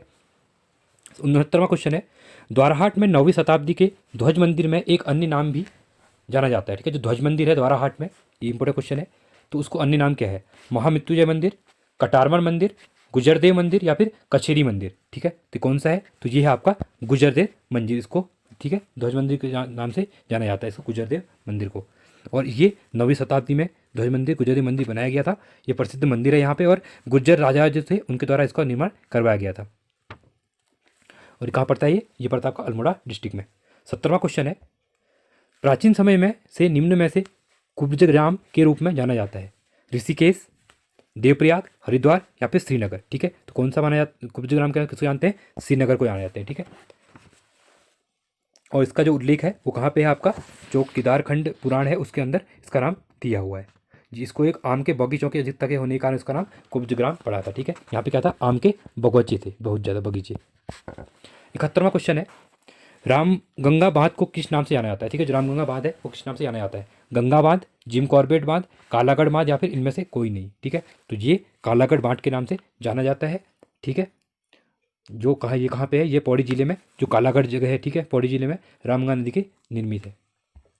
72वां क्वेश्चन है, उत्तराखंड की सबसे पुरानी नहर है, ठीक है, शारदा नहर, ऊपरी गंगा नहर, पूर्वी गंगा नहर, या फिर रामगंगा नहर, ठीक है। कौन सी है, तो ये है आपका ऊपरी गंगा नहर, जो कहाँ से होती है, हरिद्वार शुरू होती है। इसका निर्माण कहा जाता है कि 1842 से लेकर 1854 के बीच हुआ था, ठीक है। इंपॉर्टेंट है, और ये सबसे पुरानी नहर है, और इसका निर्माण हरिद्वार से लेकर कहाँ तक हुआ है, अलीगढ़ तक, ठीक है। अगला क्वेश्चन है 73वां क्वेश्चन, उत्तराखंड में राज्य औद्योगिक विकास निगम लिमिटेड, जिसको सिडकुल कहते हैं, ठीक है, कि स्थापना कब हुई थी, 2000 में, 2001 में, 2002 में, या फिर 2003 में। तो कब हुई थी, सिडकुल की स्थापना हुई थी 2002 में, ठीक है। इंपॉर्टेंट क्वेश्चन है। और इसके अंदर क्या है, इसका जो मुख्यालय है वो कहाँ पे है, इसका मुख्यालय आपका देहरादून में है, ठीक है। सिडकुल का मुख्यालय देहरादून में है, और यह हरिद्वार, पंतनगर, कोटद्वार, ठीक है, काशीपुर, सितारगंज, जो जितनी और काशीपुर का जो कोटद्वार वाला जो टोटल सितारगंज औद्योगिक क्षेत्र है इसकी स्थापना के अंतर्गत आता है, ठीक है, इसको पुरस्कार में आता है इससे। 74वां क्वेश्चन है, उत्तराखंड में मैग्नेसाइट की पहली फैक्ट्री स्थापित की गई थी? रामगढ़ में, मंगोलीहार में, चंबा में या फिर झिरोली में? तो कहाँ पे की गई थी? तो ये की गई झिरोली में, ठीक है। कब की गई थी? ये की गई थी आपकी 1974 में। किसके द्वारा? जे के, ठीक है, झुंझुनवाला जो थे उनके द्वारा क्या किया गया था? ये इसकी स्थापना की गई थी। कहाँ पे की गई थी? ये की गई थी आपकी पिथौरागढ़ में, ठीक है। 75वां क्वेश्चन है, निम्नलिखित में से कौन सा प्रेम गीत है? छोपला, बाजूबंद, लामड़ या फिर ये सभी? ठीक है, तो कौन सा है? तो ये है आपका, ये सभी जो है आपके क्या है? प्रेम गीत है। 76वां क्वेश्चन है, उत्तराखंड में आयोजित होने वाली कुर्मांचलीय रामलीला किस शैली से संबंधित है? ठीक है, कुर्मांचली रामलीला है वो किससे संबंधित है? अल्मोड़ा शैली, गढ़वाल शैली, दून शैली या फिर उत्तर शैली? तो ये किससे रिलेटेड है? तो ये है आपकी, कह सकते हैं, ठीक है, ये आपकी अल्मोड़ा शैली से संबंधित है। अगला क्वेश्चन है 77वां क्वेश्चन, यमुनोत्री मंदिर के प्रांगण में स्थापित विशाल शिला स्तंभ है, ठीक है, जो यमुनोत्री मंदिर है कहाँ पड़ता है? उत्तरकाशी में। इसमें जो प्रांगण में स्थापित विशाल शिला स्तंभ है वो किससे है? दिव्य शिला, तप्त शिला, देवी शिला या फिर पुष्प शिला? ठीक है, किससे संबंधित है? तो ये आपकी दिव्य शिला से। 78वां क्वेश्चन है, कुमाऊं का कौन सा स्थान रंगवाली पिछौड़ी के लिए प्रसिद्ध है? अल्मोड़ा, हल्द्वानी, रुद्रपुर या काशीपुर? ठीक है, तो इसका जो आंसर है तो ये है आपका अल्मोड़ा जो डिस्ट्रिक्ट है। रंगाली पिछौड़ी क्या होती है? एक रेड कलर की ये पोशाक होती है, मतलब एक चुनरी टाइप होती है, जो कि यहाँ की महिला क्या होती है, शादी ब्याह जो होते हैं उसके जो मांगलिक कार्यक्रम होते हैं उसके अंदर पहनती हैं इसको, ठीक है। 78वां क्वेश्चन है, प्रसिद्ध महाकवि कालिदास की रचना मेघदूत का गढ़वाली भाषा में किसने अनुवाद किया है? आचार्य ओम प्रकाश थपड़ियाल, आचार्य ओमेंद्र चंद्र पांडे, जयप्रकाश पंत या फिर आचार्य धर्मानंद जमकोली? तो किसके द्वारा किया गया था? तो ये किया गया था आपका आचार्य ओमेन चंद्र पांडे जी के द्वारा इसका क्या किया था? मेघदूत का गढ़वाली भाषा में अनुवाद किया गया था, ठीक है। अगला क्वेश्चन है 80वां क्वेश्चन, उत्तराखंड में से राज्य का प्रथम कृषि विश्वविद्यालय है? आचार्य NG रंगा विश्वविद्यालय, विक्रम विश्वविद्यालय, GV पंत यूनिवर्सिटी विश्वविद्यालय या फिर चंद्रशेखर आजाद कृषि विश्वविद्यालय? ठीक है, तो ये कौन सा है? तो ये है आपका जो GV पंत विश्वविद्यालय कहाँ पे है? ये पंतनगर में है और इसकी स्थापना कब हुई थी? ये हुई थी आपकी 1960 में, ठीक है। इंपॉर्टेंट क्वेश्चन है, ये देश का पहला कृषि विश्वविद्यालय था। 81वां क्वेश्चन है, जिला शिक्षा एवं प्रशिक्षण संस्थान जिसको डायट कहते हैं का इस उत्तराखंड में किस जिले में स्थित है? जो डायट है वो कहाँ पे स्थित है? पिथौरागढ़, उधम सिंह नगर, श्रीनगर या फिर हरिद्वार में? तो ये है आपका उधम सिंह नगर में, ठीक है। 82वां क्वेश्चन है, नानकमत्ता गुरुद्वारा स्थित है? चमोली, देहरादून, काशीपुर या फिर उधम सिंह नगर में? तो ये कहाँ पे है? तो ये है आपका उधम सिंह नगर में, ठीक है। ये सिक्कों का पवित्र स्थल है और ये खटीमा पानीपत राजमार्ग है जो वहाँ पे अवस्थित है। 83वां क्वेश्चन है, निम्नलिखित में से किसने ऋषिकेश में ईश्वर की तपस्या की थी? ऋषि वशिष्ठ, ऋषि विश्वनाथ, ऋषि भृंग, ऋषि रम्य मुनि? ठीक है, तो किसके द्वारा की गई थी? तो ये की गई थी ऋषि रम्य मुनि के द्वारा इसकी क्या की गई थी? यहाँ पे तपस्या की गई थी। 84वां क्वेश्चन है, उत्तराखंड के 4 धामों गंगोत्री, यमुनोत्री, बद्रीनाथ और केदारनाथ किन जिलों समूह में स्थित है? ठीक है, ये क्वेश्चन इंपॉर्टेंट है, क्वेश्चन हमेशा पूछा जाता है। अब देखा होगा यमुनोत्री गंगोत्री कहाँ पे है? ये उत्तरकाशी में है, ठीक है। उसके बाद आपका आता है यहाँ पे बद्रीनाथ जो आता है और जो केदारनाथ आता है, ठीक है। तो ये कहाँ पे है? तो इसको आप देख सकते हैं, ये जो बद्रीनाथ है ये आपका कहाँ पे है? ये रुद्रप्रयाग में है। और जो केदारनाथ है तो ये कहाँ पे है? ये आपका चमोली में है, ठीक है। कहाँ पे है? चमोली में है, ठीक है। चलो अगला देखते हैं, उत्तरकाशी, रुद्रप्रयाग और चमोली, ये इंपॉर्टेंट क्वेश्चन हो जाएगा।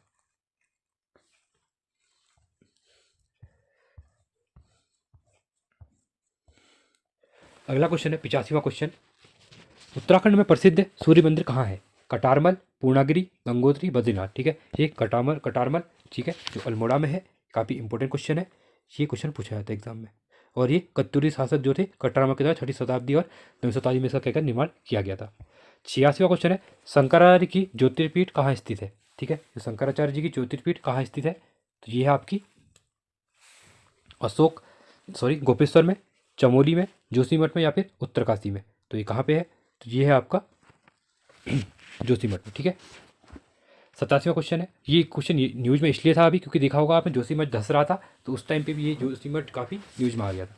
87वां क्वेश्चन है, उत्तराखंड की प्रथम महिला पुलिस महानिदेशक थी अशोक कांत शरण, कंचन चौधरी भट्टाचार्य, कंचन पंत या फिर इनमें से कोई नहीं। ठीक है, तो कौन सी, तो ये थी कंचन चौधरी भट्टाचार्य थी यहाँ पे। ठीक है, और रिसेंट में आपने देखा होगा उत्तराखंड के जो नए बने हुए हैं यहाँ पे, अभी करंट अफेयर में क्वेश्चन आएगा, तो उनका नाम अमिनव कुमार जी है। ठीक है, 88वां क्वेश्चन है, उत्तराखंड राज्य का सबसे बड़ा कागज का कारखाना किस जिले में स्थित है? अल्मोड़ा, नैनीताल, देहरादून या फिर हरिद्वार में? तो ये कहाँ पे है? ये है नैनीताल में है। ठीक है, ये लाल कुआं में स्थित पड़ता है, जिसको सेंचुरी पल्स एवं पेपर मिल कहते हैं। ठीक है, सेंचुरी नाम से आप याद कर लो।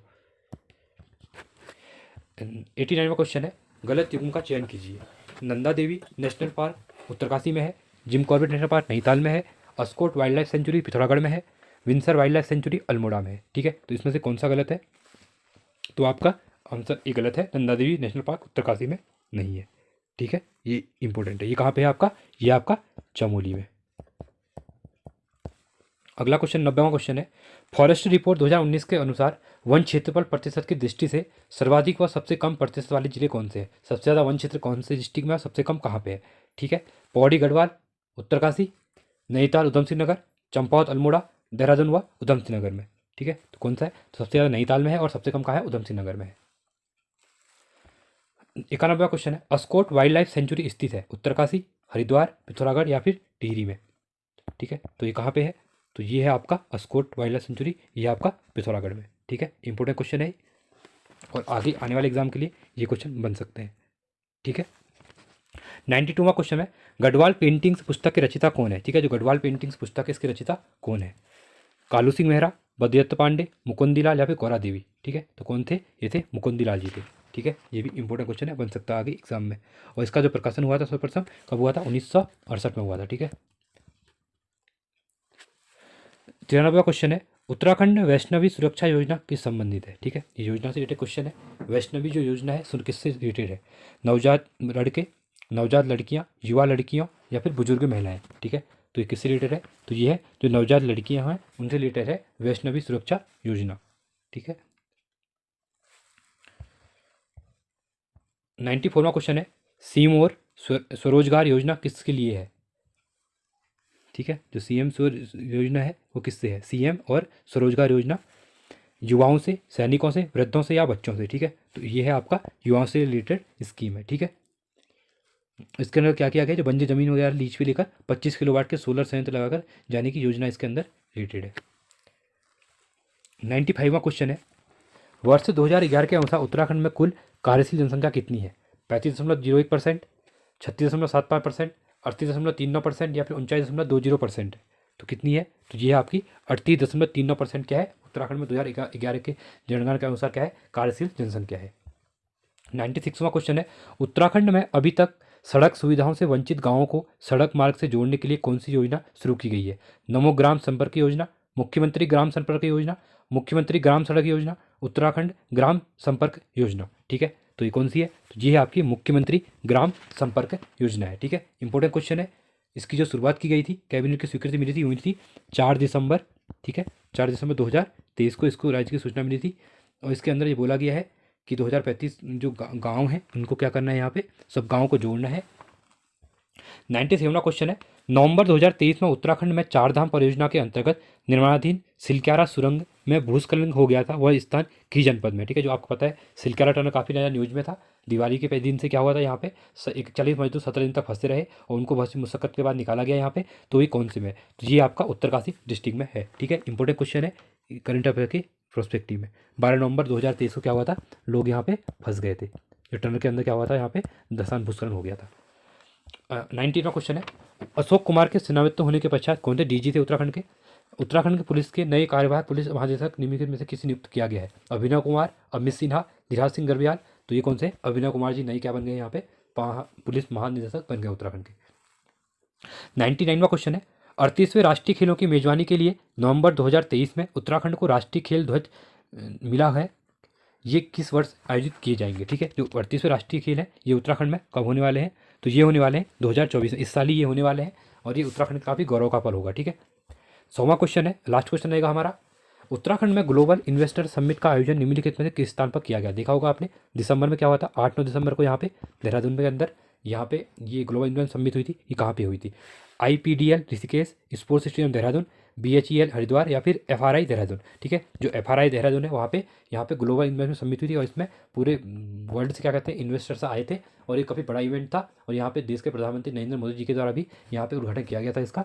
ठीक है, आई होप वीडियो आपको अच्छी लगी। आप मुझे अपना इसको कमेंट सेक्शन में बताइए और बताइए कि आपके कितने क्वेश्चन बने और आपकी प्रिपरेशन कैसी चल रही है, इसको पता चल गया होगा आपको इस पेपर के अकॉर्डिंग। ठीक है, और ऐसे वीडियोज़ के साथ बने रहिए। हम इस आपके लिए डेली ऐसे एक एक टेस्ट सीरीज लेके आएंगे और कुछ चेंजेस करना होगा तो वो भी करेंगे। ठीक है, और साथ में आप प्लेलिस्ट में जाके देख सकते हैं, इन वीडियो की प्लेलिस्ट बना दी जाएगी और साथ में जो भी उत्तराखंड क्वेश्चन है वो प्लेलिस्ट बनी हुई है, लोकोक्ति वगैरह की प्लेलिस्ट बनी हुई है, आप देख सकते हैं। Thanks for watching.